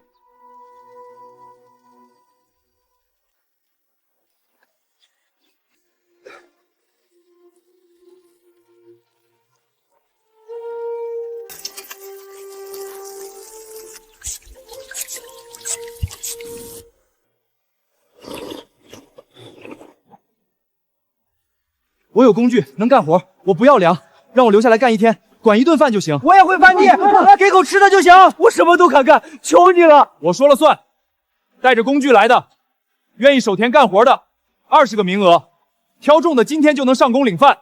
参与过砸管道的一个不要，之前抢过粮仓的一个不要。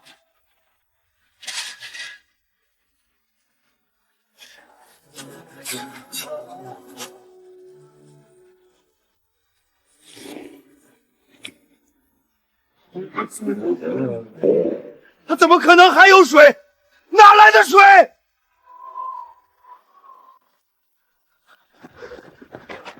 刚才来了一批逃荒者是吧？刚得到消息，那批人只是最前面的一队，城外已经出现上千名逃荒者，全是从更远的边境据点涌过来的。刚才这批人只是最前面的一队，城外已经出现上千名逃荒者，黑麦城准备彻底关闭城门。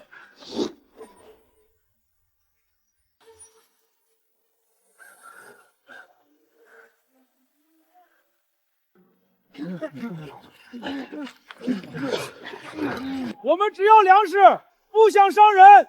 但你们要是不开门，我们就自己撞进去。这么多人堵在门口，城门能撑多久？李青，你那边存着几百袋粮，就不能先拿出来给他们吗？就是啊，把粮食分出去，他们不就走了？难道等他们撞开城门全冲进来？粮食我的人一抄一抄种出来的，不是天上掉下来的。你们想拿我的粮去填外面的窟窿，那守城的材料和人力你们出。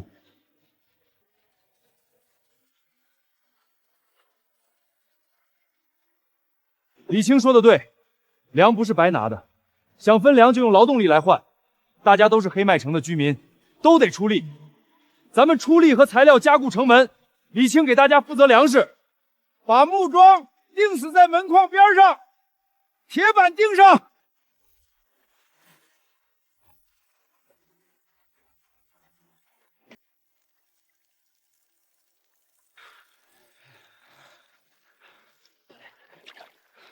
守城的人先吃，没干活的先等着。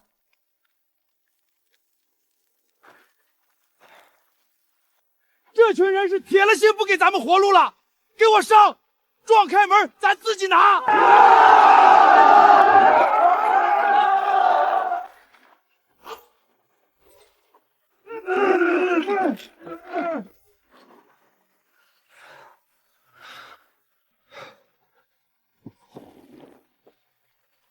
早知道刚才也去帮忙了，现在连碗粥都领不上。谁说不是呢？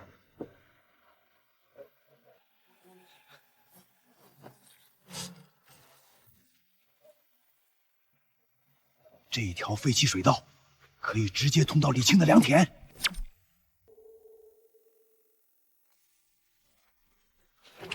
快点儿！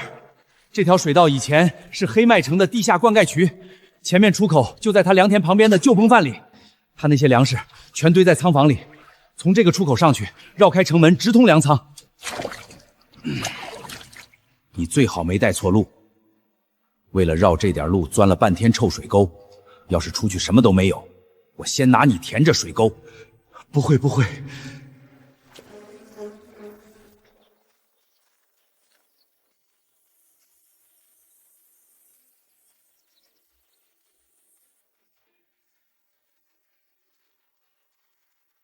看住这里，别动。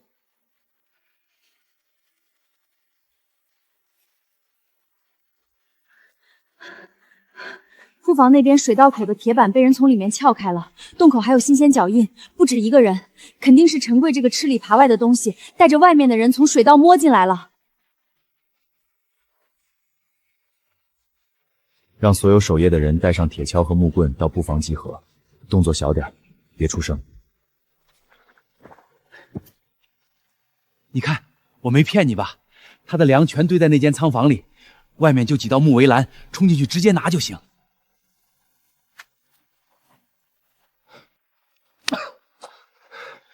给我上！把粮仓撞开！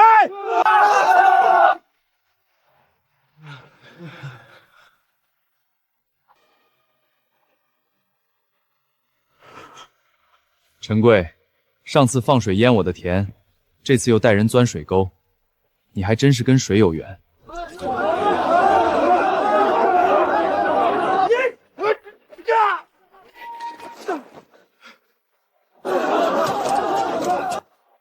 想去哪儿？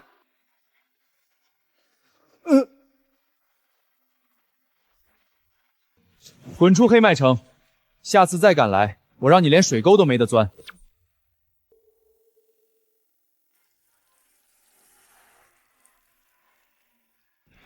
李青，我们那边已经彻底断粮了，借我20袋粮食和一批种子。我那边是真撑不住了，这些粮全被雨水泡坏了，一粒能吃的都没有。你能不能先借我20袋粮食和一些种子？你那种子能种出这么多粮食，给我们肯定也能种出来。主要粮食丰收了，借你的立马还你。你的人没替我干过一天活，我仓库里的粮是我的人用命从雨里抢出来的，凭什么拿去养他们？那粮食不借，种子能不能先匀给我一点？我拿东西换，工具、木料都行。我新开的2片荒地还没种满，种子要先紧的自己用，有多余的再谈交换。我以前是木匠，会修农具，会搭棚子，我不要白拿粮，我给你干活，管饭就行。我会打铁，锄头和妥锹都能修，你留下我，我肯定不白吃你的粮。张大爷，把人领进去，有手艺的可以留下，空手来的不带，没有一技之长的不带。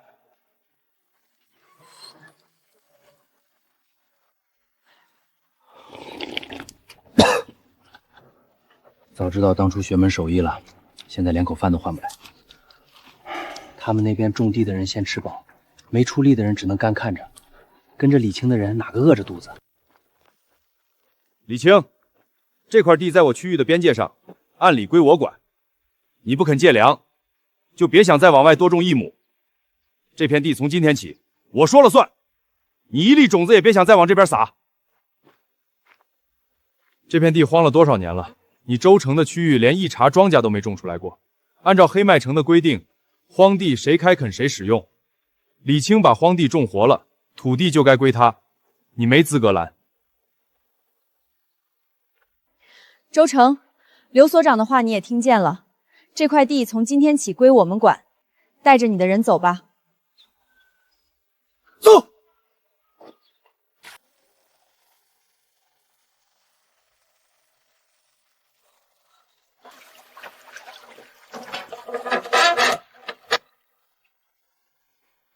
地可以给他，但水渠从我区域里过，这个闸归我管。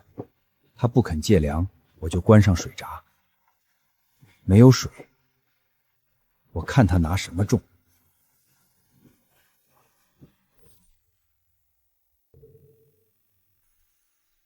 没有水，李青这小子就算拿到地也是白拿。他那边的井水不够浇那么多地，等他庄稼旱死了，自然会来求我。周哥，咱们自己也没水了，渠里的水全被你关了，我们连喝的水都快不够了，更别说按你的计划尝试种地浇地了。喝的水我每天统一发，每人1小桶，省着点用。至于种地，咱们这边的地本来也种不出东西，有这点水保命就够了。他李青不是有本事吗？让他自己想办法。我就知道周成这小子要捣鬼，这些管道是以前城里修供水系统剩下的，一直堆在仓库里吃灰。他不让你用水渠，你就从自己的井里引水。管道经过公共道路，谁也没资格拦。来得正好，刘强这人不错，3番5次帮我解决问题，回头得谢谢人家，多谢强哥。张大爷，把太阳能水泵搬到井边。大伙动起来！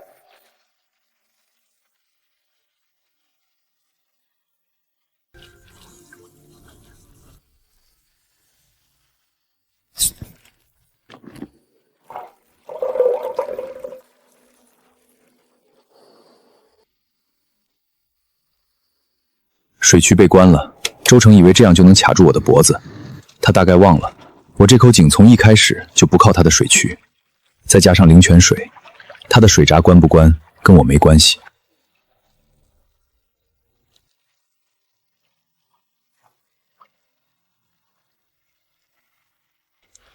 昨天刚铺完管子浇完水，今天这菜苗就又全出来了。李青，你用的什么法子？这苗长得也太快了。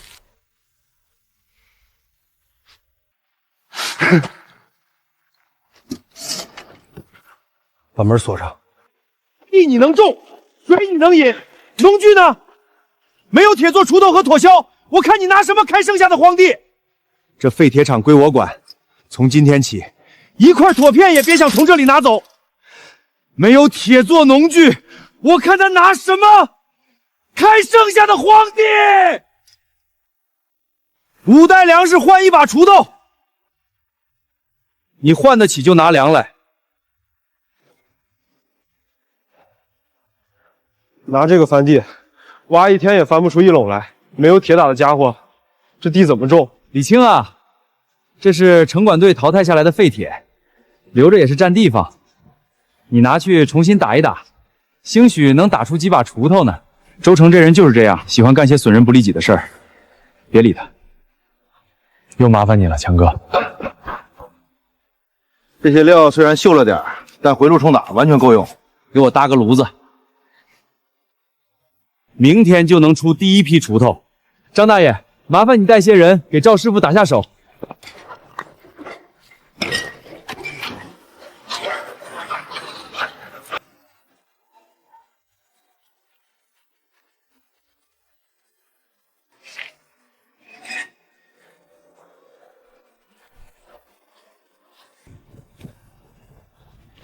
我家还有2块破铁板，能不能拿来换1把锄头？每交1份废铁，换1件修好的农具。会打铁、会木工的，优先安排上工。我会搭棚子，会修房梁，我能换1把铁锹不？当然可以，李青都说了，只要有手艺来就行。先登个记。这是城里最后2只活鸡，我想用它们换1袋粮和1个上工名额，行吗？鸡真稀奇，这年头饭都吃不饱，还能有人养着鸡，也好。灵泉水那么神奇，喂一些给这些鸡绝对没问题。然后鸡生蛋蛋再生鸡，鸡鸡蛋蛋无穷无尽。当然可以，去找张大爷吧。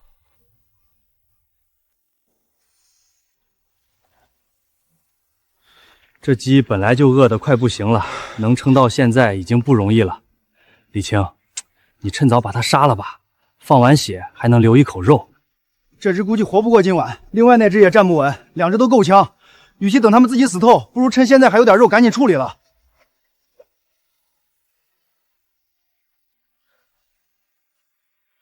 这只怕是真不行了，就算留着也撑不过今晚。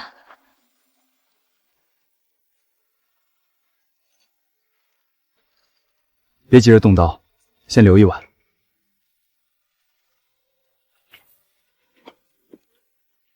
这水人喝了都有翻天覆地的变化，枯地都能恢复活性，种出粮食。养活鸡这种家畜应该没问题。状态好起来了，再喂点吃的，估计明天就彻底好了。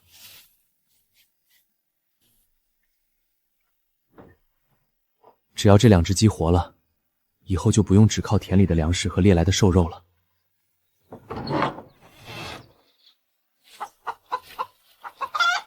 这是下蛋了。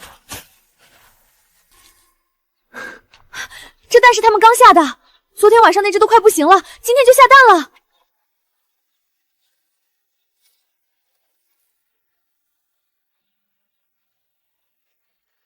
李青，我用这半袋麦曲，再加之前你给我的粮食，把2只母鸡换回来，行不行？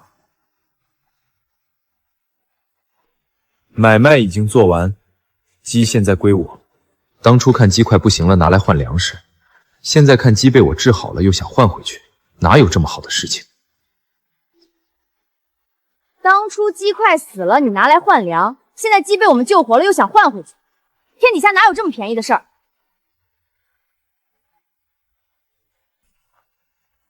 李青啊，我能不能拿东西换1枚鸡蛋？鸡蛋不换，全部留下，等以后吧。现在鸡蛋太少，等攒多点的时候再说。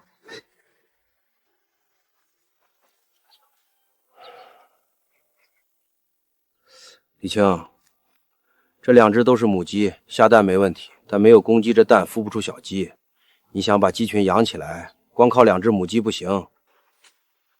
对啊，想让鸡蛋孵出鸡仔，还得受精，可去哪里弄公鸡呢？李青，李青，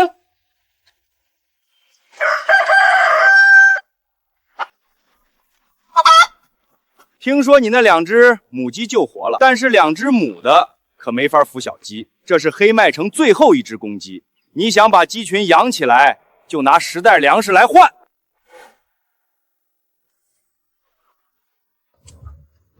这公鸡品相真不错，要是能配种，鸡蛋就能孵小鸡了。10袋粮食太贵了，够咱们吃多久了？周成这是狮子大开口。李青，你看清楚了，这只公鸡精神的很。你那2只母鸡光下蛋孵不出鸡崽儿，没有公鸡，你这鸡群永远养不起来。10袋粮食换黑麦城最后一只公鸡，这买卖你不吃亏。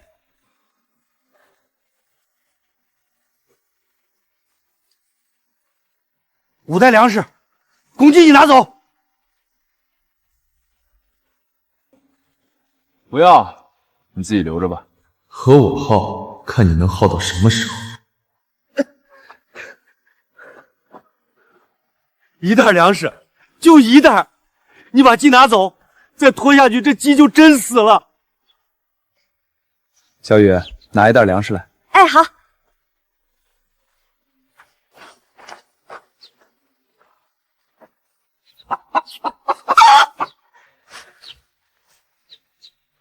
行了，这件事到此为止。粮你已经收了，鸡就是李青的，交易完了就别想反悔。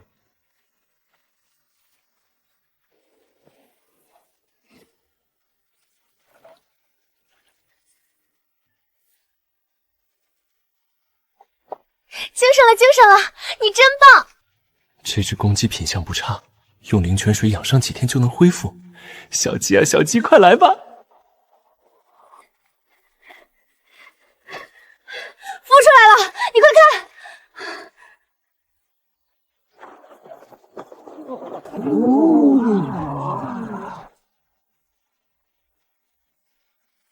一共11只，全是活的，咱们有自己的鸡群了。李青，以后咱们有吃不完的鸡蛋了，想吃几个吃几个。对，以后你想吃几个咱就吃几个，煎鸡蛋、煮鸡蛋随便你吃，管够。李青，借我10枚能孵小鸡的鸡蛋，等养出鸡，我加倍还你。李青，你现在有11只小鸡，过几天还能孵更多。借我10枚鸡蛋，我那边也能养起来。等鸡养大了，我还你20枚。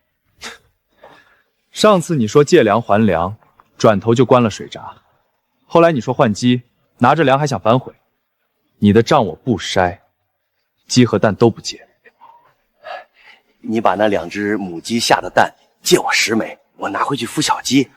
等小鸡出了壳，我还你20枚。大家都是抬头不见低头见的，互相帮一把。鸡是我用粮食换的，也是我自己养活的。要是别人，我还可能会考虑考虑。你不借。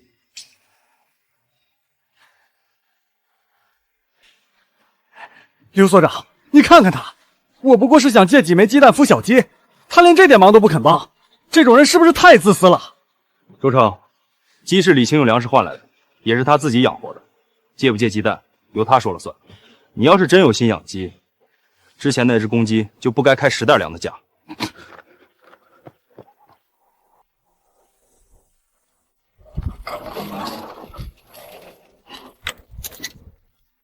你那2只母鸡总有没地方养的时候，我把城里之前唯一的养殖棚封了，看你能把鸡养在哪儿。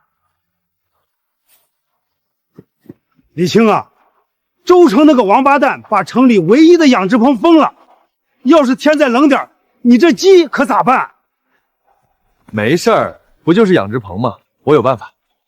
老孙，带上你的人跟我走，那边有几间废弃房屋，把里面的木板拆下来，够搭一间新鸡窝就行。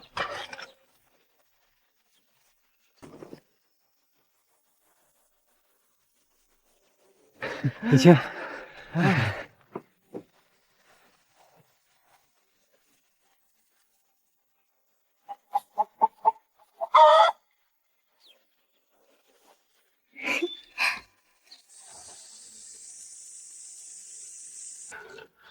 那边吃肉已经够让人眼红了，现在连鸡蛋都吃上了。听说李青那边只给核心帮工份鸡蛋，咱们这边想换都换不到。换也行，但必须是没找过我家麻烦、和我家没有过冲突的人才能换，数量有限，先到先得。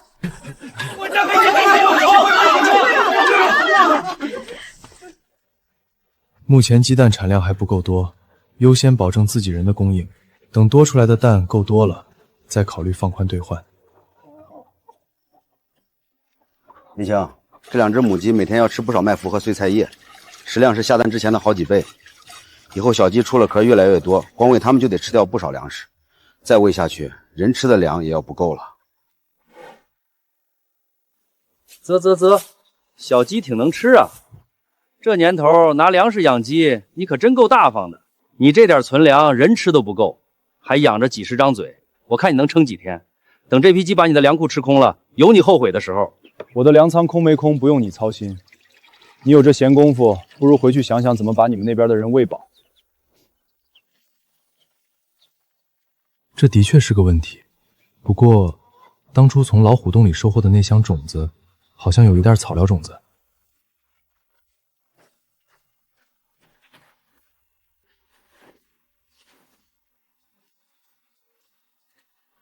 好，撒种。灵泉水能让庄稼2天出苗，能让快死的鸡活过来下蛋。种牧草应该也不在话下。这片草长起来，鸡群就不用再跟人抢粮食了。李青，你快看，昨天撒的草种今天全长出来了，满满一片全是青的。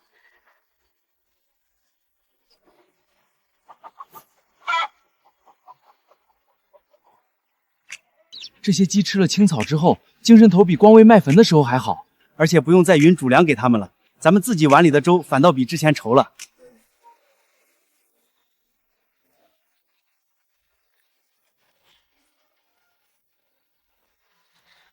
还是老规矩，以前跟我家李青有过冲突的人不换，其他人想换的先登记名字，拿盐和工具来换。连偷摸那边都有人偷摸来排队。在城外废墟里发现的，应该是之前逃荒者丢下的。本来想宰了分肉，刘所长说你这儿能养活，让我们先牵过来问问你收不收。我们也不多要，换点粮就行。羊，这可是个稀罕货。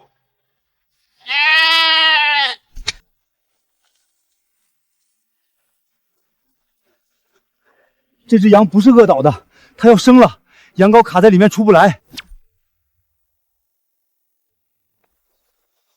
羊羔卡在产道里面了，体位不正。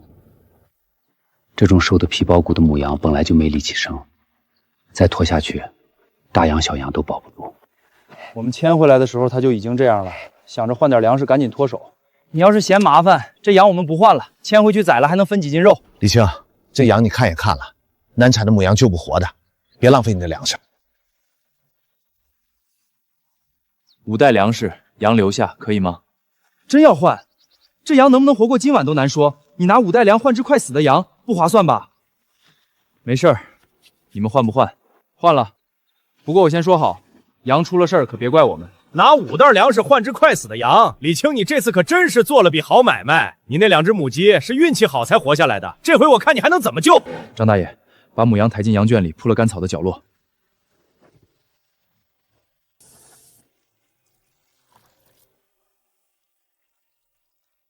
他缓过来一点了，有力气使劲了。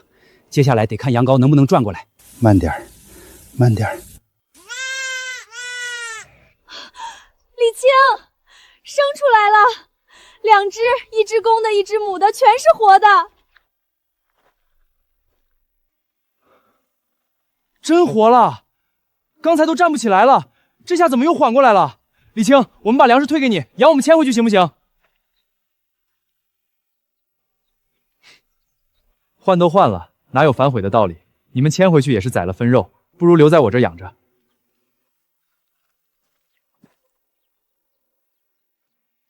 以后谁敢去给李青干活，以后就别想从我的区域领到1粒粮。都听好了，从现在起，领粮的人必须留在本区域。谁要是敢跑到李青那边去干活，以后就别想从我这里领到1字粮。周哥。你让我们留下，可这粥一天比一天稀。李青那边干活的帮工每天都能领到鸡蛋，咱们这边连粥都快喝不上了。你总得让我们有口饭吃吧？嫌粥稀，那你去李青那边试试，看他收不收你。人家只要带着手艺、自带工具的人，你空着手去，连围栏都进不去。李青，我们在州城那边实在待不下去了，粥越来越稀，他不让我们出来干活，自己那点存粮也不知道还能撑几天。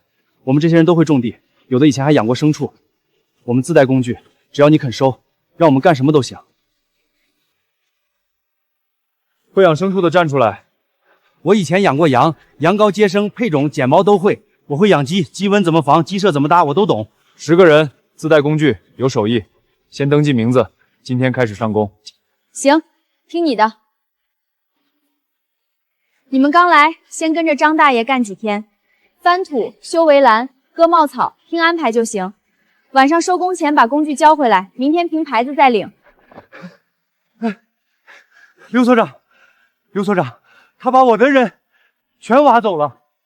那10个人本来是我区域的居民，现在全跑到他那边去了。他这是抢人，你得管管。他们愿意跟谁干活是他们自己的选择，你养不生人，不能拦着别人活命。李青没去你区域拉人，是那些人自己背着工具来找他的，这不叫抢。刘所长，我不是不让他们吃饭，我那边的存粮确实不够。李青，你借我几袋粮食，让我把剩下的人稳住。再这样下去，我那边的人全得跑到你这边来。借粮可以，你区域边缘那20亩荒地，外加河边那间废弃仓房，换10袋粮食。地归我用，仓房我改仓库，你换不换？那20亩地虽然荒着，但也是我区域的地盘。你要地可以，10袋粮不够，至少20袋。哼，不换就算了。行，20亩荒地加河边那间破仓房，换10袋粮食。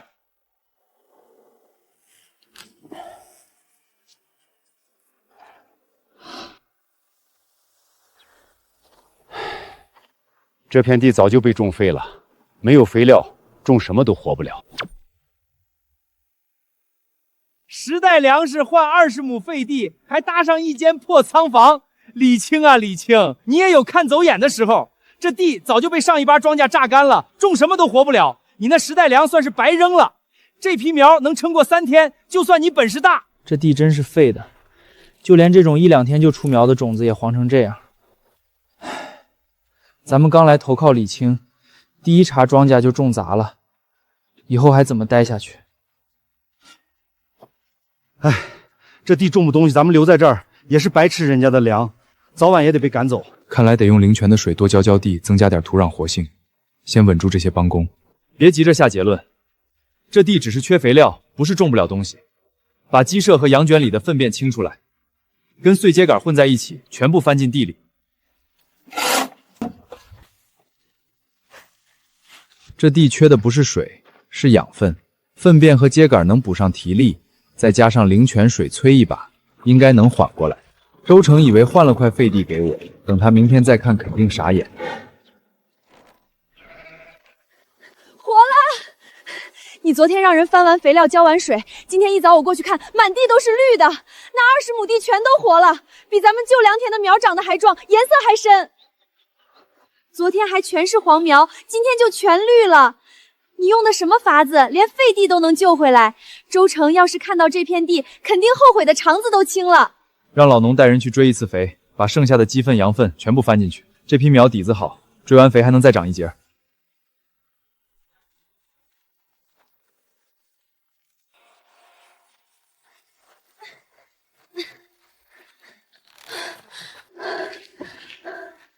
仓房已经塞满了，要是再放下去，这些菜就全坏了。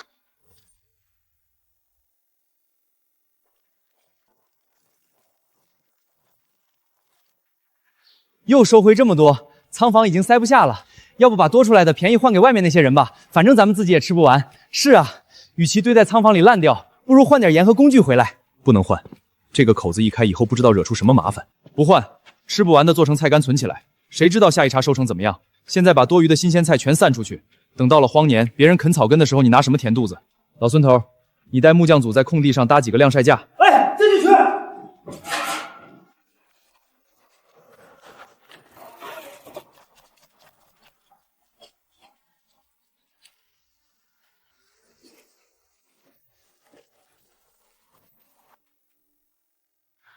咱们得留够自己人吃的。这样，先把多余的菜干拿出来交换。行，都听你的。怎么是干巴的？我们想换新鲜蔬菜，不是这种干的。新鲜的不换，只有菜干，换不换？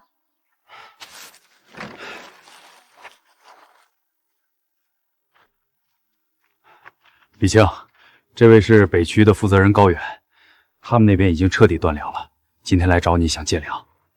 李青兄弟，久仰了。我们北区的情况你也知道，前几天还有几袋存粮，现在已经一粒不剩了。你能不能先借我30袋粮食，等我们熬过这段过时，立马还你？果然又是打的粮食的主意，这个口子一开，全城的人都会过来借粮，到时候又是一大堆麻烦。上次周成也说要借粮，转头就关了水闸。再上次陈贵说借种子，派人带着煤油来烧我粮仓。你说借粮以后还，拿什么保证？城里能取暖的煤都在北区，你不肯借粮，天冷以后也别想从我这里换到一块煤。话我放在这儿了，北区的煤以后一块都不会往你这边送。等天冷下来，你的人冻得受不了的时候，别来找我。到时候想换煤，可就不是借粮那点代价了。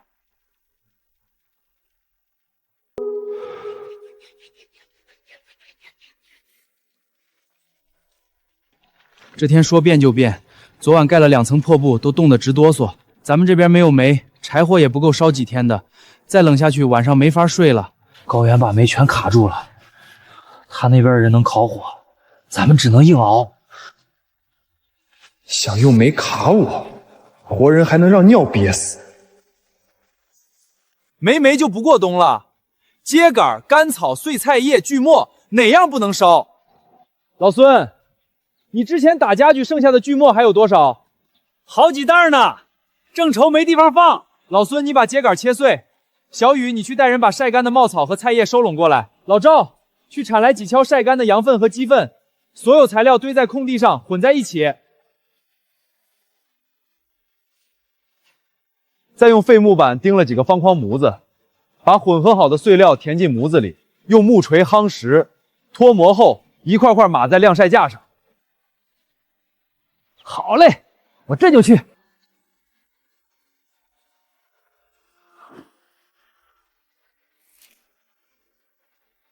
这玩意儿比烧柴火还暖和，烟也不呛人。有了这东西，谁还稀罕他那点煤？李青啊，还是你有办法。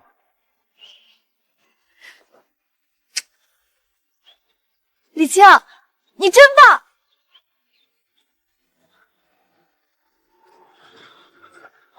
高原把煤全囤在仓库里，说要等李青低头才往外放，他自己屋里烧得暖烘烘的，咱们冻得要死。人家李青那边不用煤，照样烧火取暖，咱还守着北区的煤挨冻，这叫什么事儿？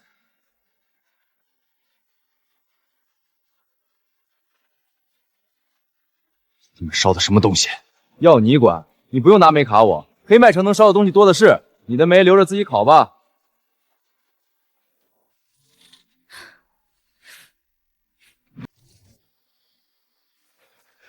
林雨姐，不好了，地里的菜要冻死了。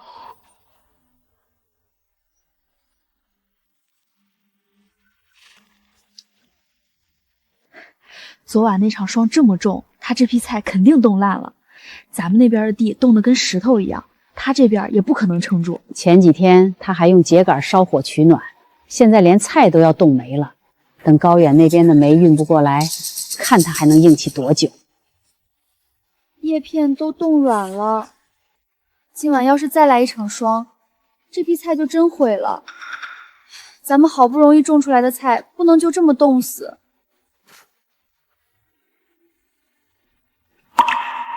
还有救！张大爷，你带人把仓房里剩下的秸秆和旧布全搬出来，所有菜苗盖上东西保暖，动作要快。哎。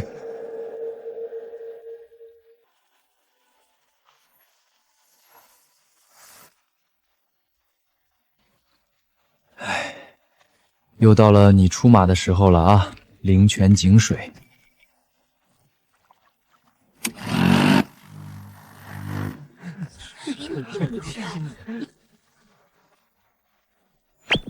让各位失望了，我们这儿的菜一颗都没冻死，长得比之前还精神。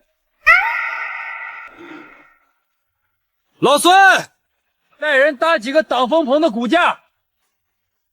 好嘞。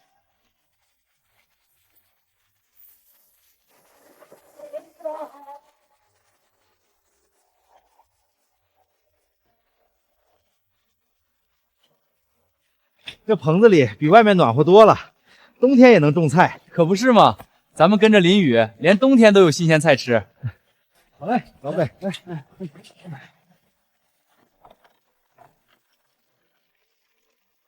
李青，我们不要粮食，就想用煤换几斤冬菜。家里孩子好久没吃过菜了，嘴唇都干裂了。这些人看来是真没办法了。哎，不能看着人活生生饿死。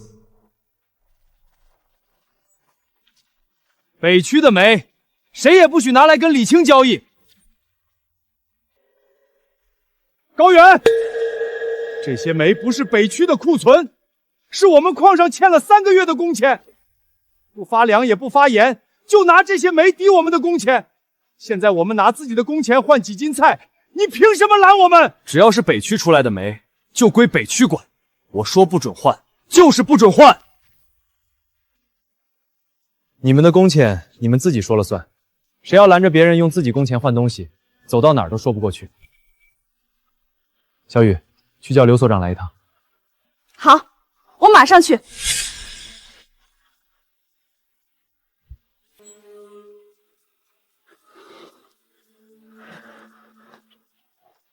又怎么了？刘所长，我们矿上3个月没发粮，拿煤抵工钱。现在我们想用煤换几斤冬菜给孩子吃，高远带人堵在这里不让换，这煤到底是不是我们自己的东西？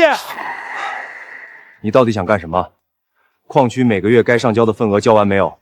交是交完了，可交完了，剩下的煤就是矿工的工钱，他们想换什么，你也无权阻止，明白了吗？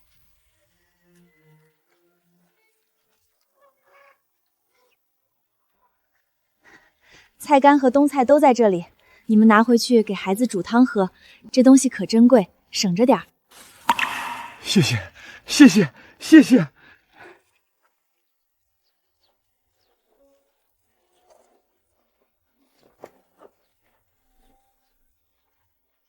这煤不错，这下晚上守夜不用挨冻了。都听清楚了，这几个人拿北区的煤和李青交易，北区就已经没了他们的生存位置。矿区不缺人手，你们自己掂量着办。拿矿工的饭碗威胁人，上一个用活路卡我的，已经把自己的地都赔给我，这个还不长进。矿区不缺人手，矿工全走光了，看他拿什么挖煤。谁再敢拿煤跟李青交易，谁就别想回北区挖矿。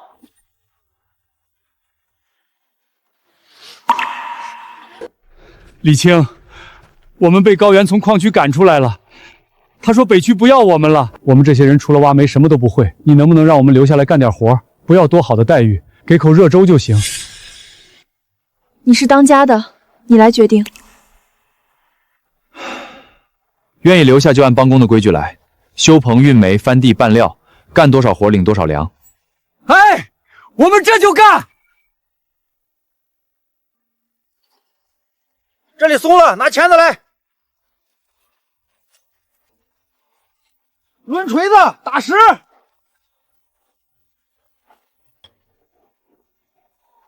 李青，我们之前在矿区经常用碎煤掺煤干石烧，你这燃料块和煤要是分层满，先放燃料块引火，再铺一层煤，同样一车煤能多烧1倍的时间。收下这些人还真是个正确的选择，术业有专攻，果然没错。那你负责改炉子，灶台这边以后归你管。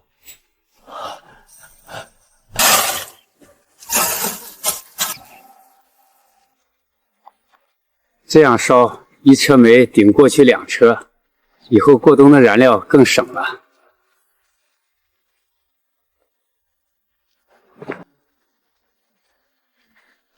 今天新来的矿工大哥们把挡风棚全加固了一遍，还改了我们灶台的烧法，省煤又省料。今晚粥管够，吃完了明天再干。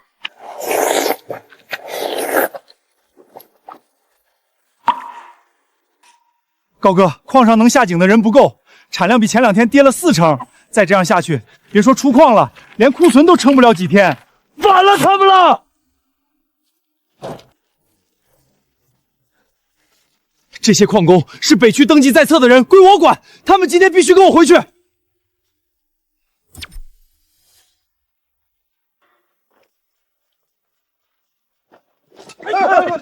这些人都是我北区登记在册的矿工，归我管。今天他们必须跟我回去。矿区缺了人手，产量垮了，你李青担得起吗？他们是你赶出来的，你说北区不要他们了，他们才来我这里干活。现在矿区缺人了，又想来抓回去，天底下哪有随叫随到的道理？黑麦城的规定很清楚，居民可以选择替谁工作，任何区域的管理者没有权利强行抓人。高远，你矿区缺人手是你自己的事儿，不能来抢别人已经安顿好的人。刘所长，这是矿上拖欠我们3个月的工钱记录。高远一直拿煤抵工钱，说是统一分配，可他自己把煤囤在仓库里，我们连取暖的煤都分不到，他拿煤控制我们，谁不听他的就不给煤，这才是他急着抓我们回去的原因。我们都记着呢，高远欠我们的工钱一笔都没还，煤是我们一槽一槽从矿洞里挖出来的，他凭什么全攥在自己手里？这张记录上的拖欠数额和你矿区账本上的数字对得上吗？高远，矿工们选择留在李青这边，按规定我没权强迫他们回去。你要想继续开矿，就和李青商量怎么合作。行，工钱我恢复，煤也可以按比例换你的粮食，但矿工得回来一部分，矿井不能停。可以，愿意回去的矿工我不拦，想留下来的继续在我这边干活。以后每批煤按固定比例换粮，白纸黑字写在纸上。我不回去了，在这边干1天活领1天粮，一家人顿顿能吃饱，比在矿上被克扣工钱强100倍。谁想回去谁回去，我留下。我也要留下。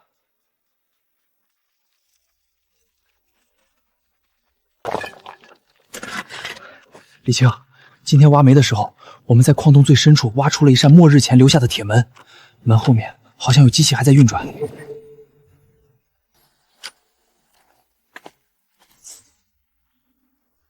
真有一扇门。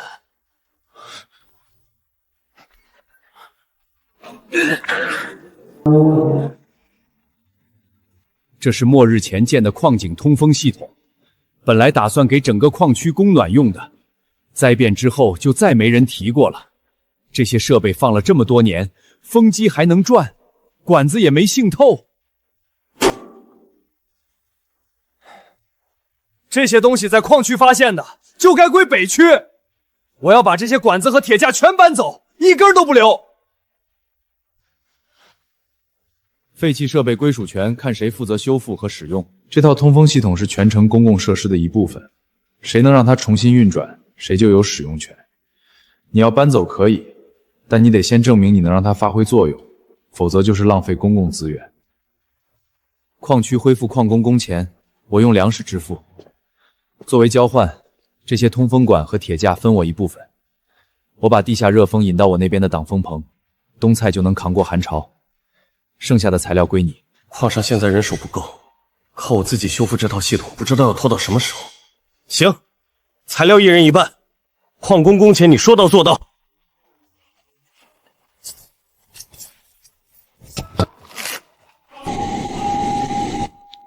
这套通风系统解决了冬菜的供暖问题。以前靠烧煤和燃料块撑，现在用地热，成本更低，效果更好。高原这次总算没有挡路，但他拿走的那批材料能发挥多大作用就不好说了。地下是热的，棚子里比屋里还暖和，这批冬菜不用再担心风冻了。把种子撒下去，把通风管接上。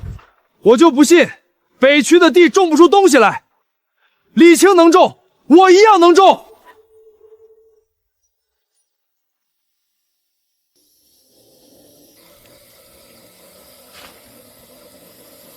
这回应该能行了吧？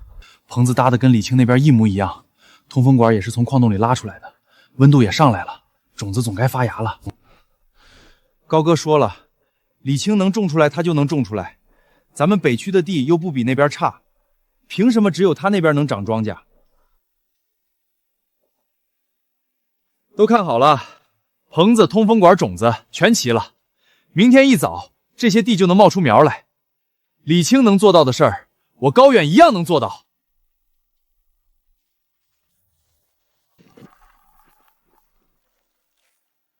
温度够了，种子还是不发芽。李青那边的地到底是怎么种的？咱们照着他一模一样搭棚通风，还是种不出来。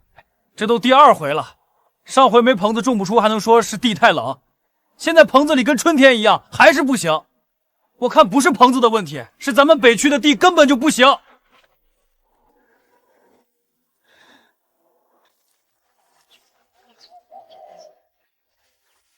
李青，你快来看，昨天撒的那批冬菜种子全发芽了。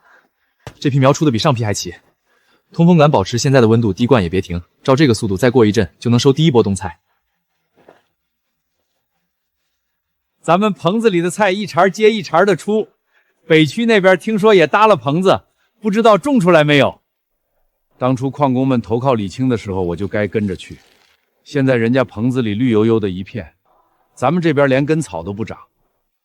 高远搭棚子有什么用？土不行，说什么都白搭。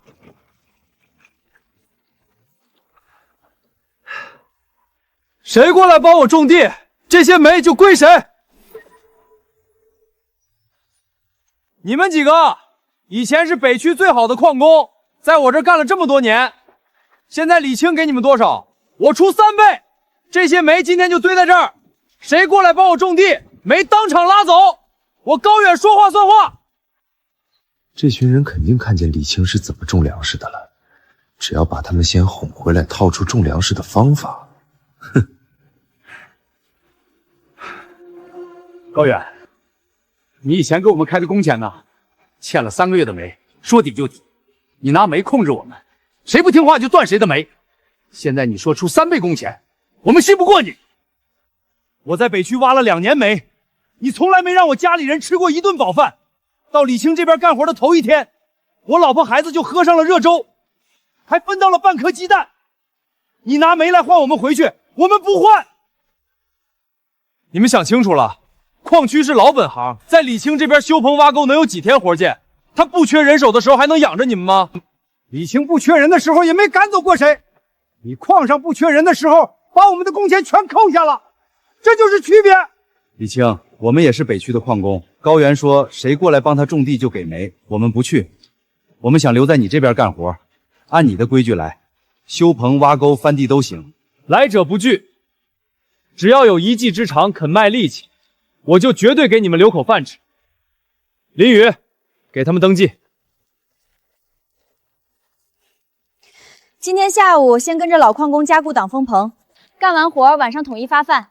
自带工具的按熟练工算工分，干得多的领得多。来来来，跟我走。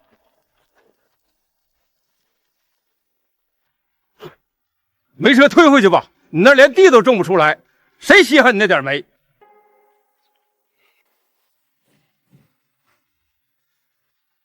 把热风通道给我关了！有北区的热风，我看他的菜还能不能活。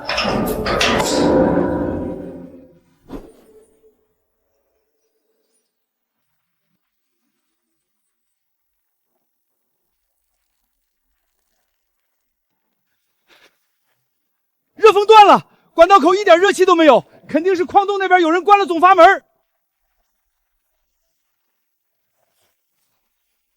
高远这个王八蛋又把阀门关了，上次关水闸，这次关热风，他就这点出息。没了北区的热风，你那棚子撑不了多久。今天晚上温度一降，棚子里的菜全得冻死。李青，你什么时候学会低头？我什么时候把阀门给你开开？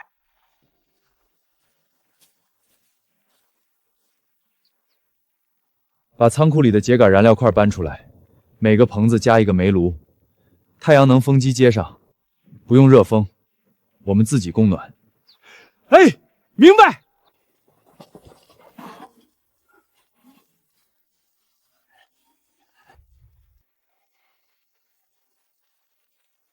高远还以为关了热风就能卡住我们，却不知道李青小哥的手段有多高。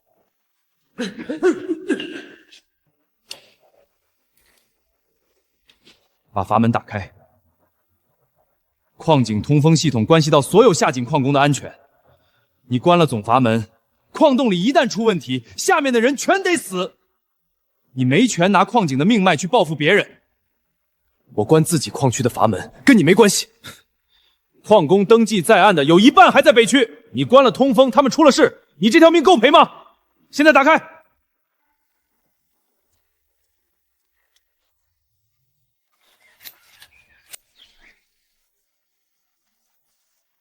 李青，你这冬菜该分一分了，大家都缺蔬菜，你一个事儿种出这么多，不能全占着。就是，大家都住在黑麦城，你总不能看着我们那边的人整个冬天吃不上菜吧？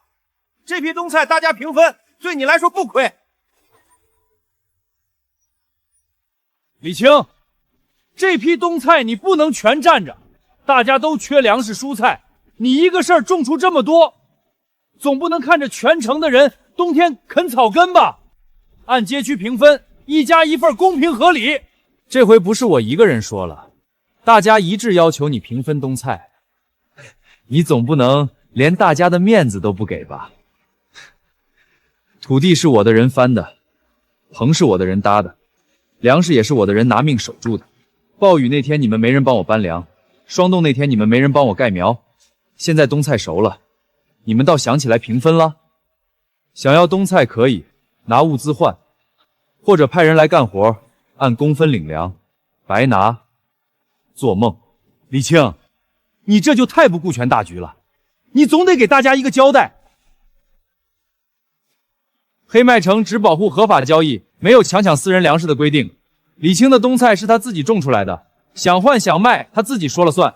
你们要是有意见，可以拿出物资来跟他换，或者派自己区域的人来给他干活。规矩就是这样，谁也不能破。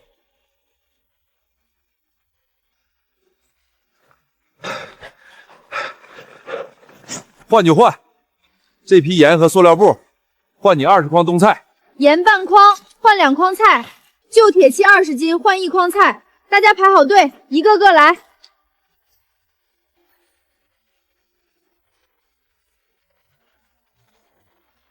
给我也换10筐，哼，按规矩交换。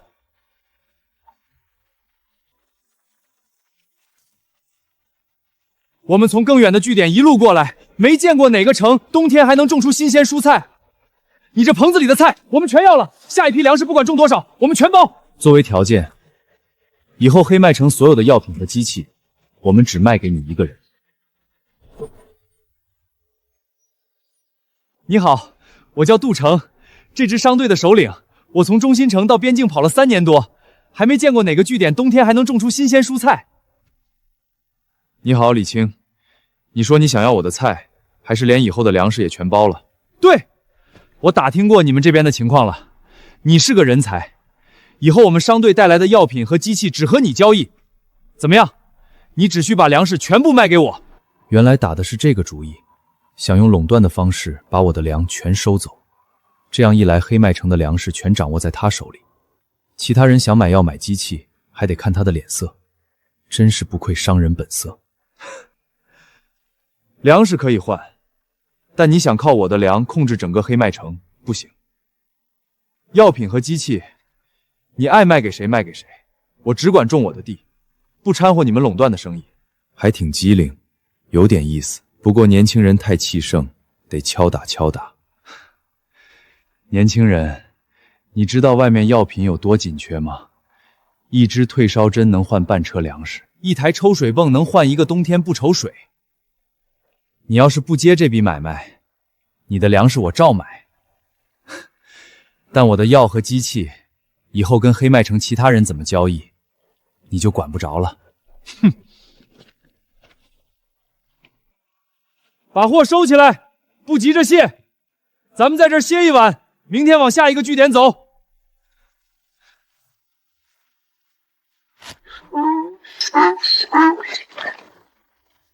老板，牲口撑不住了，这几天一直没找到草料，光喂硬麦子他们消化不了，再这样下去，明天一匹都站不起来。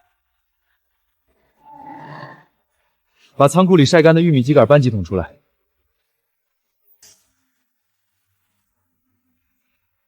买卖不成仁义在。李青兄弟，你这批草料怎么换？草料和实筐冬菜换你车上那台抽水泵和2箱药品，公平交易，不附加任何条件。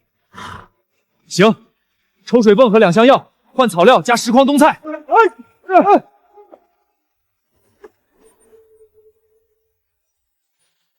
抽水泵和药品的价格从今天起翻3倍。这次你用草料和冬菜换走的那批货，是我看在你帮我喂了骡子的份上给的优惠价。下次再来可就没这么便宜了。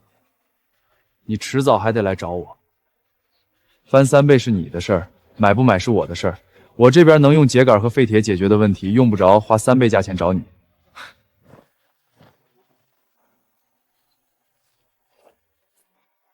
老赵，你过来看看这台泵还能不能修？我是机械工出身，以前在矿上修过类似的泵。这台泵主体没坏，就是叶轮锈死了，换个轴承再出去续就能转。矿洞仓库里有几套备用轴承，尺寸对得上，我去拿。哟呵，人才啊！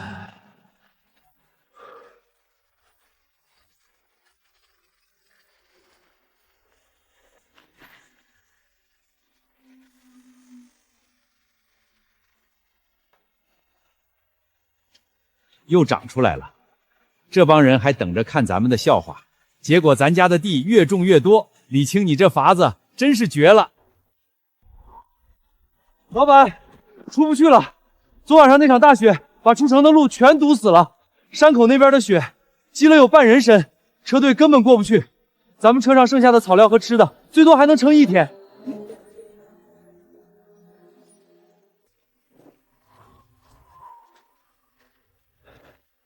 李青，出城的路被大雪封死了，我车队上草料只够撑1天。你先借我几款草料和几袋粮食，等路一打通，我立马还你，按3倍还都行。不赊账，想要粮食就拿现有的东西换。你那车上不是还有塑料布和药品吗？拿这些来，我给你换草料和冬菜。还想以后拿3倍价格来威胁我，我倒要看看你现在怎么办。这批塑料布是我留着到下一个据点卖高价的。现在拿来换草料，我这一趟就白跑了。杜老板，我们跟你跑了3年，从来没在半路上断过粮。现在大雪封山，骡子没草料站都站不稳，人没吃的扛不过今晚。你要是不肯换，那我们只能自己想办法了。老板，再不换粮，人和牲口都撑不住了。你留着塑料布有什么用？能当饭吃吗？行。塑料布2箱药品，再加1批机器零片，换你20捆草料和15筐冬菜。小雨，安排人对接。好，我这就去安排人。你们赶了这么久的路，都没好好吃顿饭。灶台上有刚熬好的热粥，每人先领1碗，暖暖身子。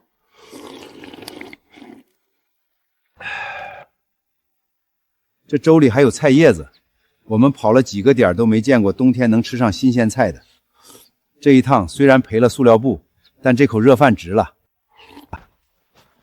李青，城外来了几10个流民，堵在城门口不走。我们不白吃饭，只求给一条活路。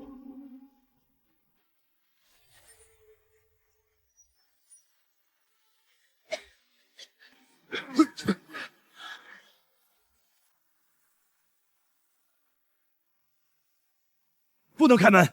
这些人放进来，咱们那点存粮不够他们抢的，谁也别想拿我的粮去填这个窟窿。这回我跟周成一个意思，这么多张嘴放进城，粮食不够分，到时候全城都得乱。哎，也是，咱们自己的粮食都不够吃，再来一些人只会把咱们全部拖垮。耗着吧，等会儿他们就走了。他们没粮食，我有啊。这些人中说不定有稀缺的人才，万一错过了，就是莫大遗憾。我下去跟他们说。我们不白吃白拿，只求有个地方干活，换口饭吃。我们从更远的据点一路走过来，那边早就断粮了，能走到这里已经是极限了。会干活、愿意登记的人可以留下，按帮工的规矩来，干多少活领多少粮。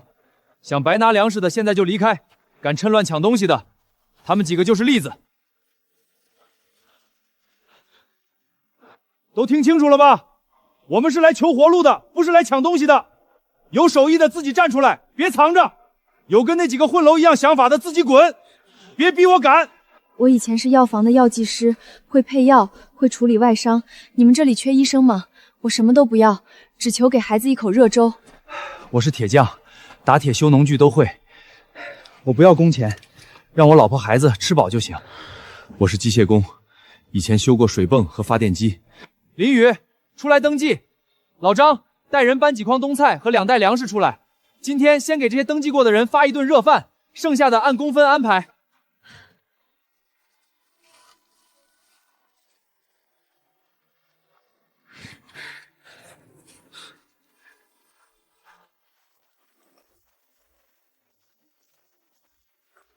我给你最后一次机会，你现在同意独家交易，以后黑麦城所有药品和机器我只卖给你一个人。你要是还摇头，这批货我就全部拉走，一件都不给你留。你想清楚了？都愣着干什么？装好车就出发，天黑之前要赶到下一个据点。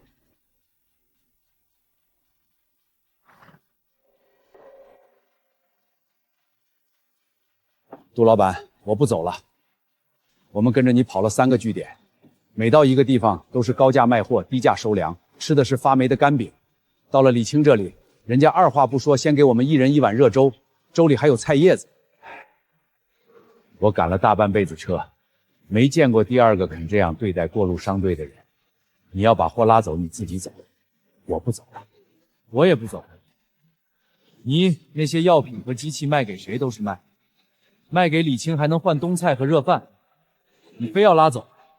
我们这些兄弟跟你跑了3年，总不能饿着肚子跟你跑第4年。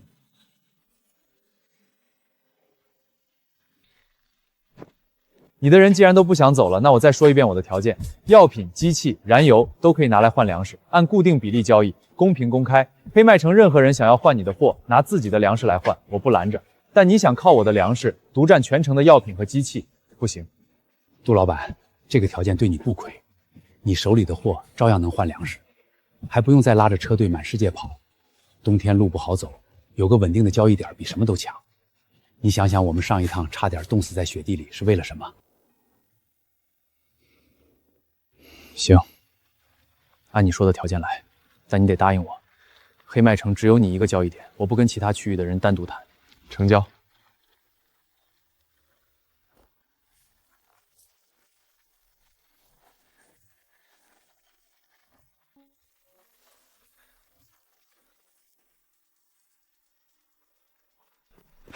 李青，我刚核对完其他区域的存粮记录，其他区域这几天都只出不进，储备已经彻底见底。眼下大雪还封着路，要是再没有粮食进去，最多2、3天那边的人就会断粮。李青，你仓库里堆着几百袋粮食，棚子里冬菜一茬接一茬的收，我们那边连粥都快喝不上了，你总不能看着全城的人饿死吧？今天你必须拿出粮食来，咱们大家平分。这回我跟周成一个意思，北区的存粮也见底了，你再不分粮，我们那边的人今晚就得啃树皮。没有粮食，北区的煤你1块也别想拿到。李青，我们不要多，给孩子换碗粥就行。我家老人2天没吃东西了，你行行好，发点粮吧。怎么办？看样子这群人得不到粮食是不罢休了，那眼神恨不得冲进来抢。都给我闭嘴！粮食我有，但不白送，还是老规矩，修城墙、挖水沟、运煤、搭棚，干活就有饭吃，不干活1粒粮食也没有。林宇，把招工登记册拿出来，让大家登记。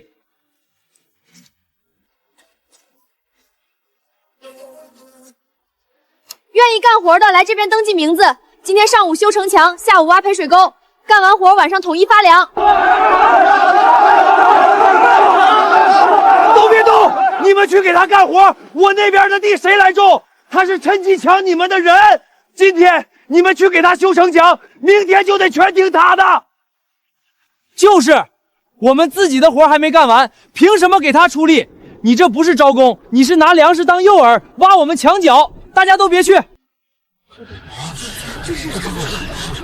说了好几遍了，城里的粮食不是凭空来的，李青的粮食是他带着自己的人一点一点卖力气种出来的。你们想要，就拿劳动力来换。谁想吃粮，就按他的规矩出力，不想干的也不勉强。但谁要是想趁乱抢粮，城管队就在旁边看着，谁乱来我就抓谁。我们走，不吃他的粮也饿不死。我们还有自己的存粮，不需要给他干活。西区的人跟我回去分粮。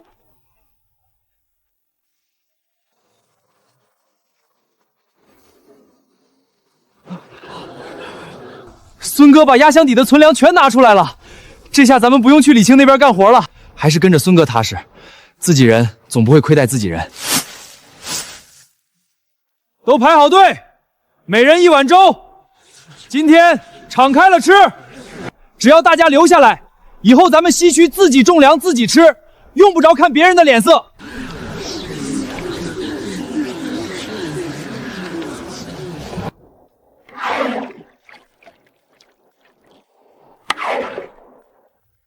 孙哥，这粥稀得跟水一样，碗底都没几粒麦子，就这点东西撑得过今天，明天吃什么？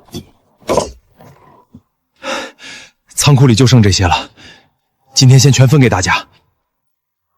明天我想办法去换粮，你们先别急着往李青那边跑。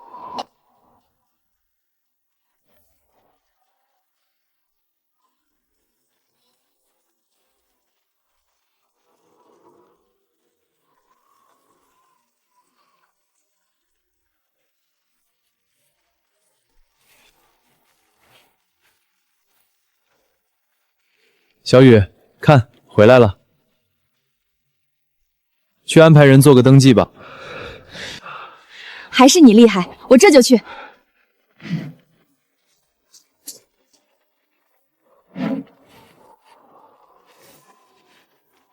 排好队，登记名字，领工具牌。今天上午修城墙，下午翻地，干完活晚上统一发粮。李青，孙哥那边实在没粮了，昨天那顿粥喝完之后，连锅底都刮干净了。我们不是不想跟他干，是真没东西吃了。你这边还缺不缺人？缺人。不管之前跟谁干活，来我这里都按同样的规矩登记上工，按工分领粮。林宇，给他们按熟练工登记。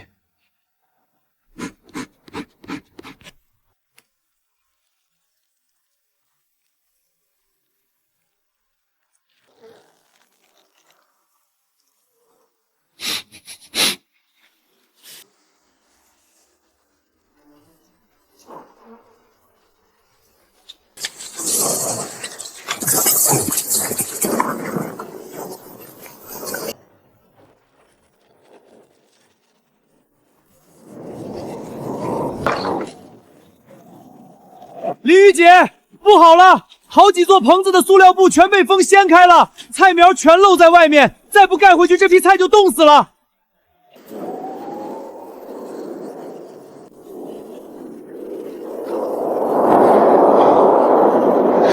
赵，把仓库里那捆铁丝全搬出来！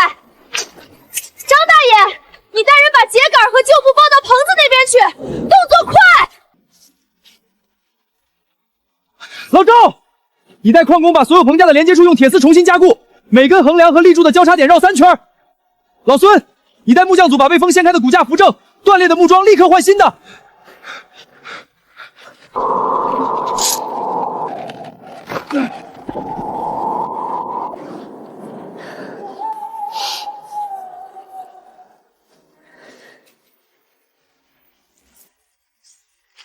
菜苗已经冻了快半个时辰，再拖下去根都要冻坏了。秸秆铺厚一点，旧布边角用石头压住，别让风从底下去灌进来。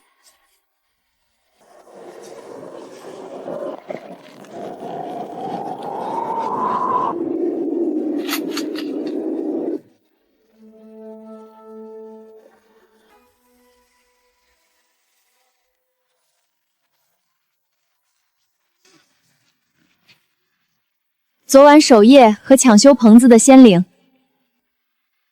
每人1碗热粥，多加1勺菜干。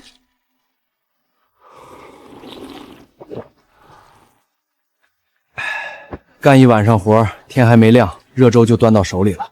之前在西区的时候，冻了1宿也没人管死活，还是这边靠谱。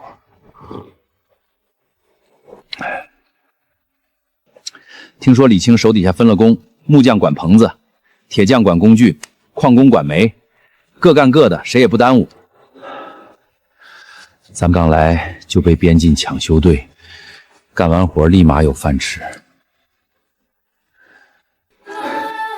确实比之前待的地方强100倍。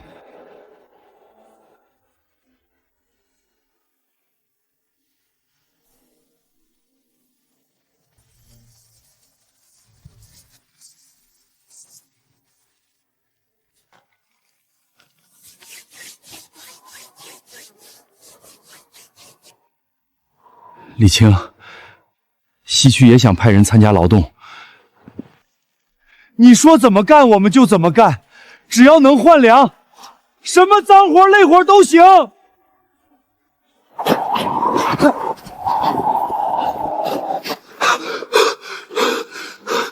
李青，煤矿塌了，矿工全被堵在里面，黑麦城的煤最多只能撑3天。老孙、老赵，带上工具去矿洞救人。塌方的位置在主王道，煤仓和备矿工都在里面。我的意思是先保煤仓，把通风口用木柱撑住，煤还能继续出，救人可以等旱道稳了再说。等旱道稳了再说。矿底下埋着的是跟我们一起下井的兄弟，你让我们先保煤仓。我哥还在下面。高原，你敢再说一句先保煤，我现在就把你塞进矿洞里填坑！都住手！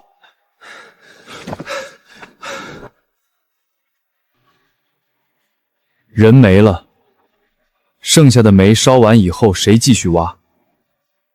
煤仓塌了可以再建，矿工没了你拿什么补？老赵，把咱们现有的千斤顶全搜集下来。老孙，把商队之前留下的铁锁和太阳能照明灯全部搬到矿洞口，动作要快。走！老孙，二蛋！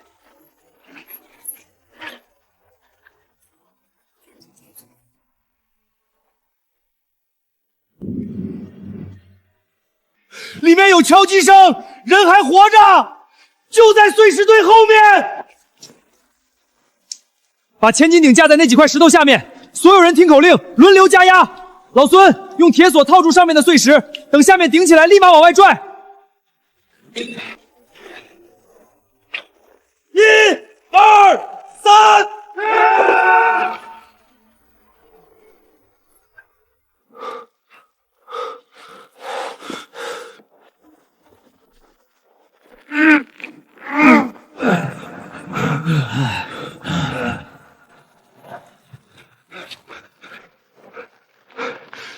出来就好，出来就好。是李青带人来救的，不是他，你们今天就全埋在下面了。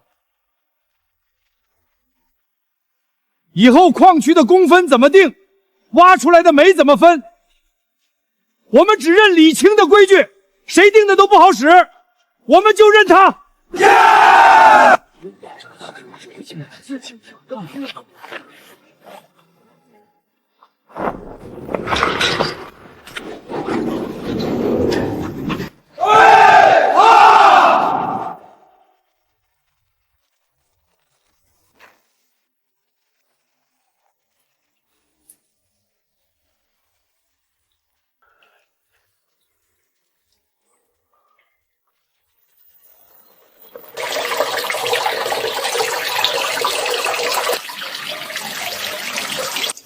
之前一道裂缝的水量就能浇10几亩地，现在又多了一道，水流翻了不止1倍，绝对够用了。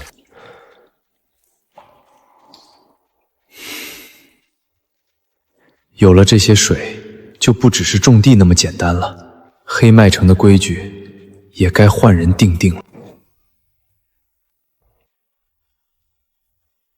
老赵，快把仓库里备用的水箱全搬出来，今晚加班把管道接到新开的那片荒地。老孙，你带木匠组再多订几个水箱架子，天亮之前要全部就位。好，没问题。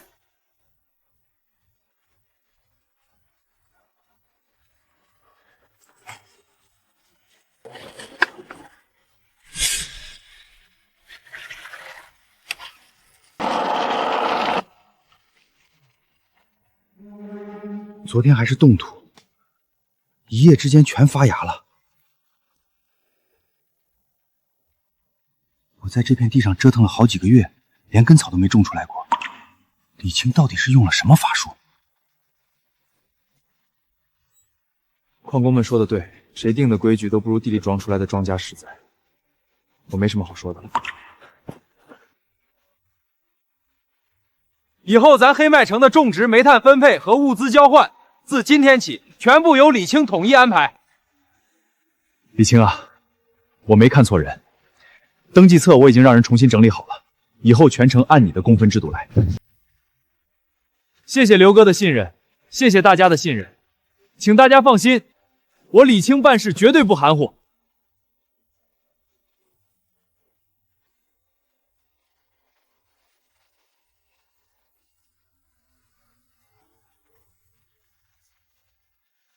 听说你们这儿有不少粮食，既然有那么多粮食，就不能只留在一座小城里。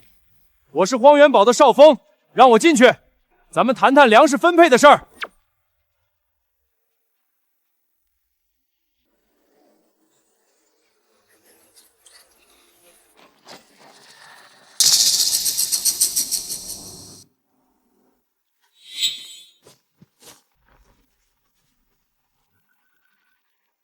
我在荒原堡和边境跑了3年，从没见过冬天还能种出粮食的地方。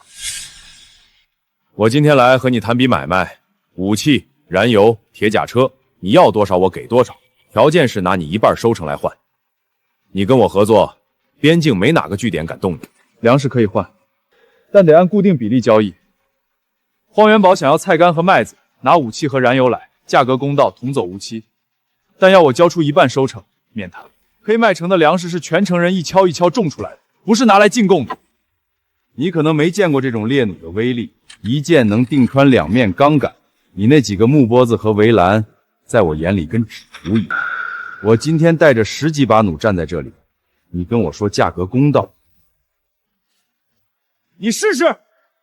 老头子只要活着，你就别想动粮。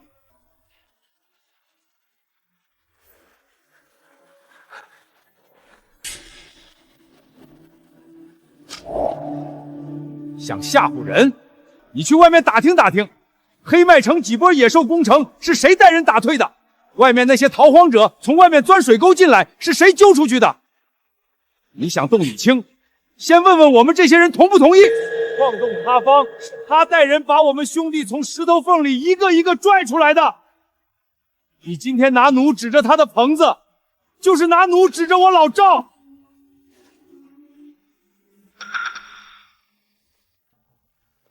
看来你们不是一般的农民。行，买卖嘛，能谈就谈，谈不拢再说。那就谈2桶燃油加10把猎弩，换20筐菜干和10袋麦子。想多拿粮就多拿东西来换，但1半收成的事儿不用再提。成交。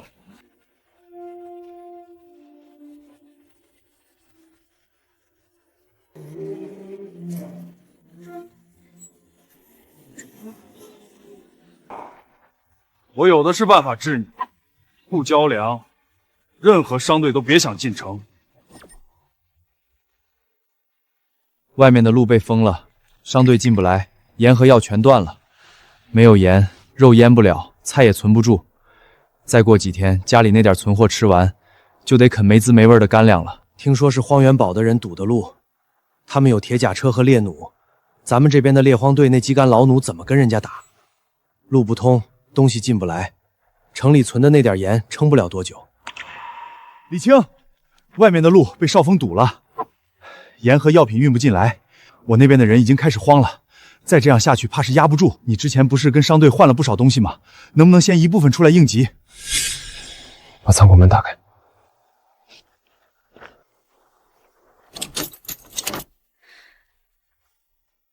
菜干足够撑到明年开春，盐能保证全城腌肉和日常用度。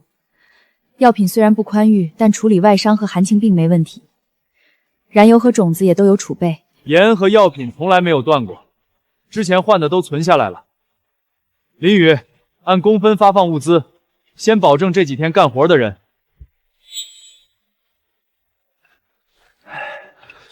外面路堵了这么些天，咱们这边盐和菜照领，粥照喝。当初跟着李青干活，真是选对了。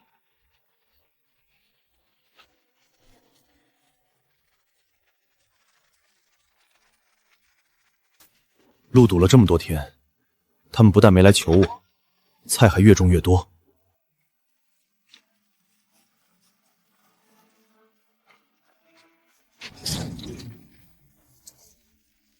只要你们帮我打开良田，我就给你们武器，让你们重新掌权。你们以前在黑麦城都是说了算的人。周成，你那片地的水闸想关就关。高远，全城的煤都从你手里过。孙权，西区的居民排着队领你的粮。现在呢，你们的人全跑到李青那边去了，他一句话比你们10句话都管用。我给你们每人10把猎弩，2桶燃油，只要你们帮我打开良田的围栏，黑麦城的粮食我们平分。以前我手里有水闸，居民照样饿得啃草根。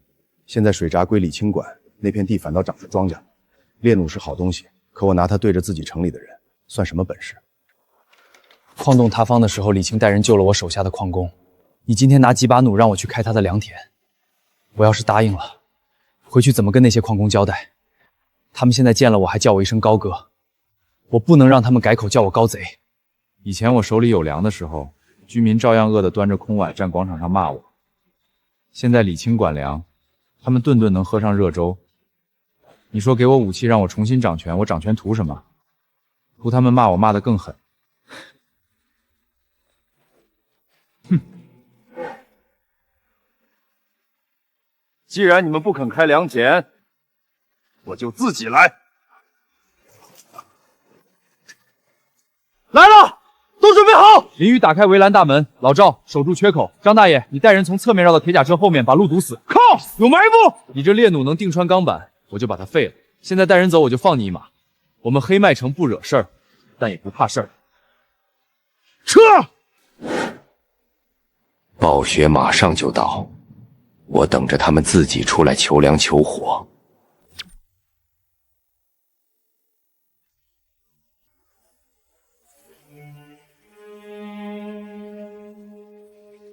暴雪马上就要来了，趁地还没彻底冻实，把剩下所有荒地全翻出来，能种多少种多少。李青，这天寒地冻的，就算翻出来种下去了，普通种子在土里也得10天半个月才能出苗，暴雪一下，全得冻死在里头啊！有灵泉水在，只要赶在暴雪落地前，就能再抢出一茬收成。照我说的做，老赵，你带矿工把所有水泵和水箱再检查一遍。老孙，木匠组去把挡风棚的骨架再加一层横梁。张大爷，你去通知其他街区的帮工，今天全部下地，能下种的地一块都别空着。哎，这就去。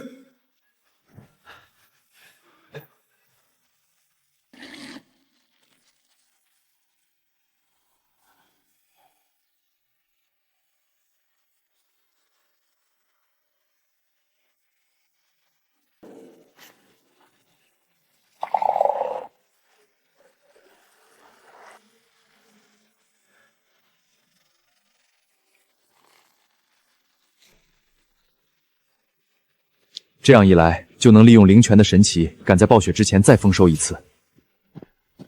又发芽了，一晚上的功夫，连西边那片板结地都冒苗了，全城的地都绿了。我这辈子头一回见到这种神奇的事情。5片地同时出苗，黑麦城从建成以来就没见过这种景象。李青，以后你说怎么办，咱们就怎么办。所有人提前收割，能收的全部收完。菜干、煤炭和燃料块分成3批，分散存放在挡风棚、矿洞仓库和地下储藏物。鸡蛋和羊羔转移到矿洞保温区。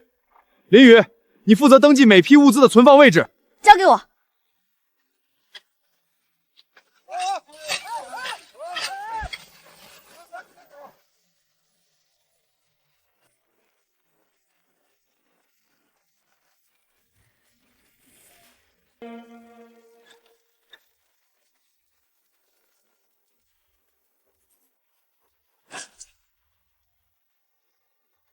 极寒暴雪预警，中心城气象站确认，一股极寒气流正在向南移动，预计3天内覆盖黑麦城及周边地点。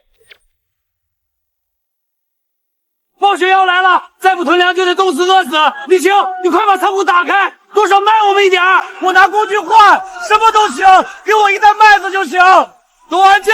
从安检起，个人换粮全部暂停，所有粮食优先进入公共仓库，按全城统一分配。想过冬的，参加加固城墙、清理积雪、保护凉棚，干多少活领多少物资。林宇，把新的登记册准备好。李青，我那边的居民手脚慢，力气也小，干不了重活怎么办？你不能光让有力气的人吃饱，老弱妇孺也得活呀。老弱妇孺的口粮按基本配额发放，1分不少，但青壮年不干活，1粒粮食也没有。你回去告诉他们，想守着空碗等别人送粮的，这个冬天不可能扛过去。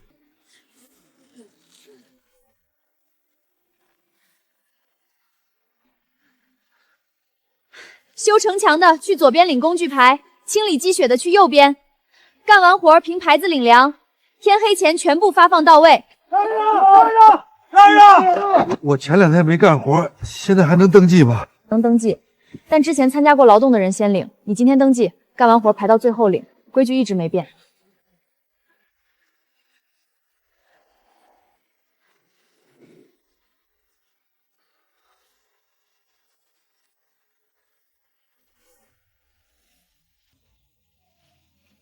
城墙加固了，挡风棚加固了，物资分散存好了。黑麦城在暴雪来临前，把所有能做的准备都做了。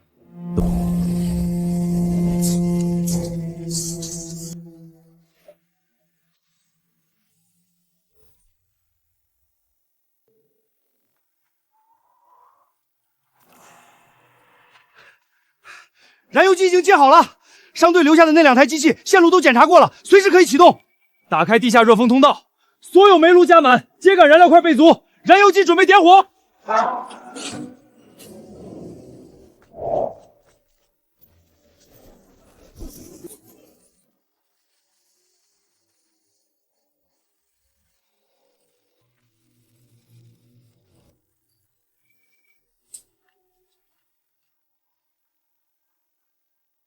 所有老人和孩子集中到3号棚和5号棚，那2个棚离矿洞最近，地下暖风最足。青壮年分成2班，一班守住煤仓，一班护住凉棚。各白组负责人来我这里领排班表。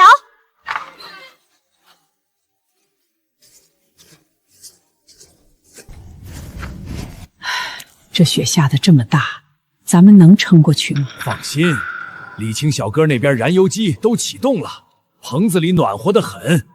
你进去看看，比你家那间破屋不知暖和多少倍。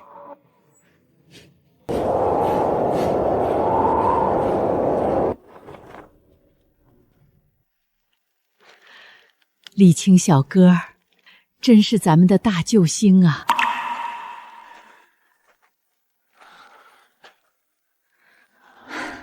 所有老人和孩子都安置好了，煤仓和凉棚的守卫已经就位，排班表发下去了，咱们该做的都做了。辛苦了，小雨。只要有你在身边，再累都不算辛苦。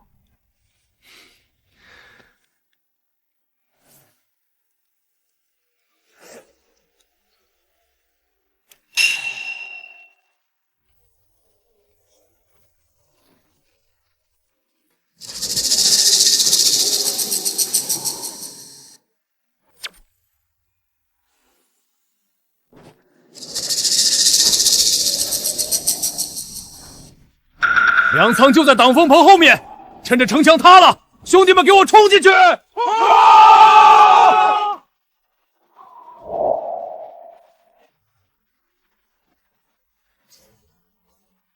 老赵，铁板顶住正面。张大爷，你带人从侧面绕到他们身后，把退路封死。交给我。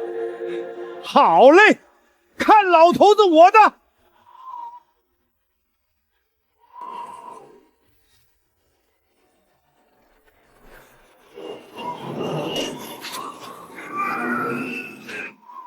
少峰，你的弩箭穿不透铁板，让你的人把弩放下，赶紧滚！这是最后一次，再来一次我就不客气了。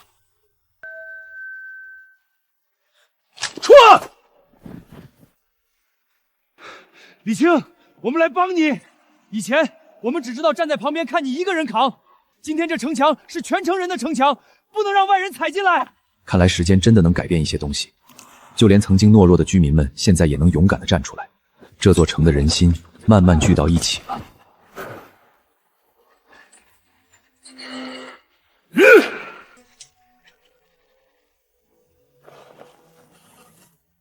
没有煤和地下热风，我看他们还能撑多久？李青，矿井现在归我管，你想要煤，想要地下热风，就把挡风棚里所有冻菜全部搬过来，一筐菜换一车煤，少一筐都不行。这个蠢货，这种天气就算给了你又能怎样？你能拿走还是能全吃下去？矿井是黑麦城的命脉，不是你谈判的筹码。我给你最后一次机会，带人退出来。今晚的事儿我不追究。你是不是没搞清楚状况？矿洞口在我手里，通风设施在我手里。你不交菜，我就让人关了通风阀门。你那些挡风棚里的菜苗，一个晚上全得冻死。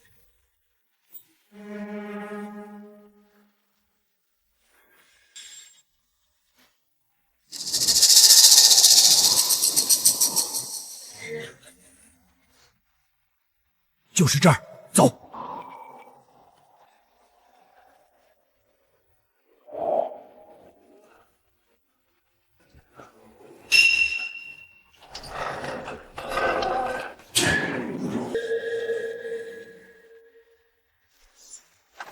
就是现在！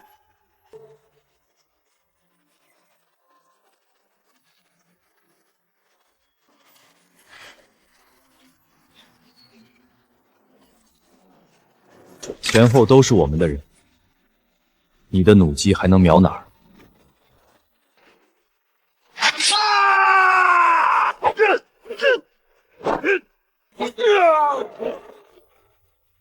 交给我处理吧。按黑麦城的规矩，率众抢劫、非法侵占公共设施，该怎么处置就怎么处置。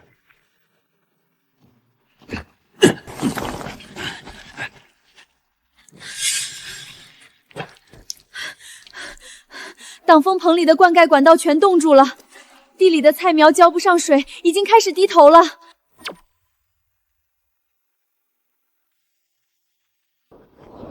管道全冻住了，这菜救不回来了。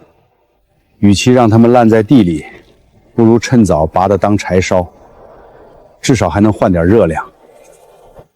就是啊，你看这叶子都蔫成什么样了，浇不上水，再暖和的棚子也救不活冻坏的根儿。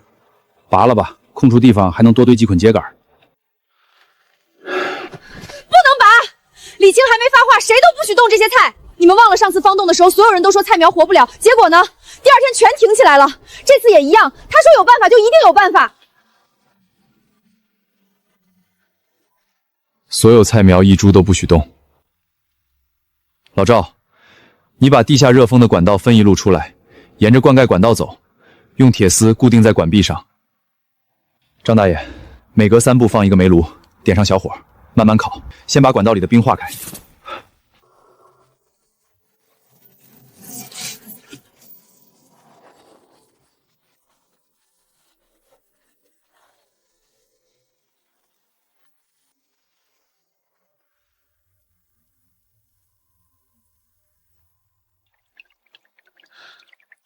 冰化了，管道里有水流了。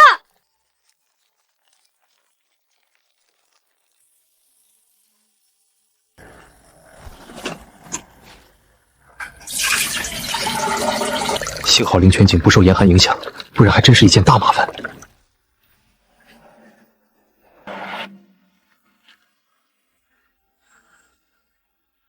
李青，李青，你太神了！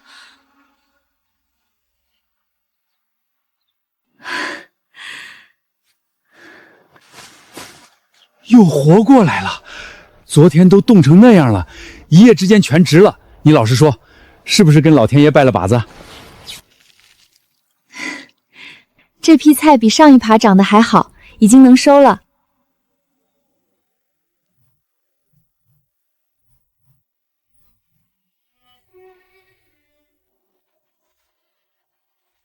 李青，比上批冬菜收的还多，咱们黑麦城的人都在这儿了，按人口平分吧。每家每户都等着这批粮过冬，公平分账，大家都没话说。北区没意见，按人头分，1家1份，简单省事。西区也一样，大家都是一个城的，有粮一起分，谁也别多占。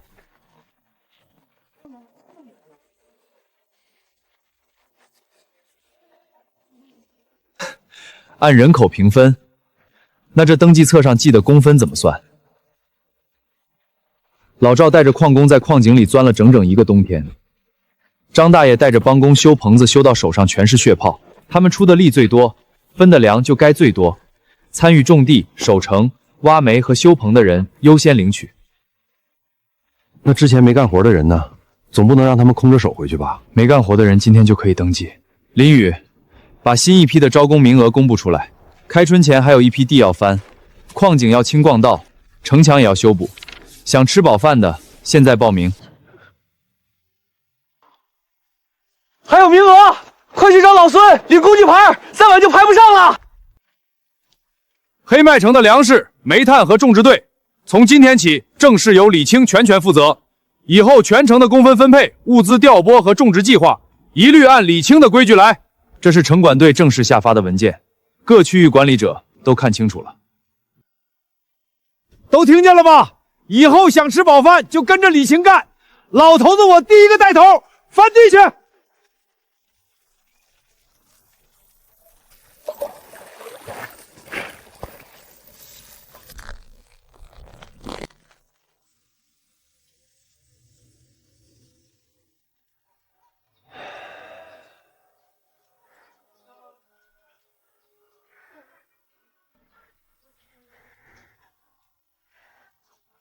从今天开始，我们不再等别人施舍粮食，黑麦城的粮我们自己种。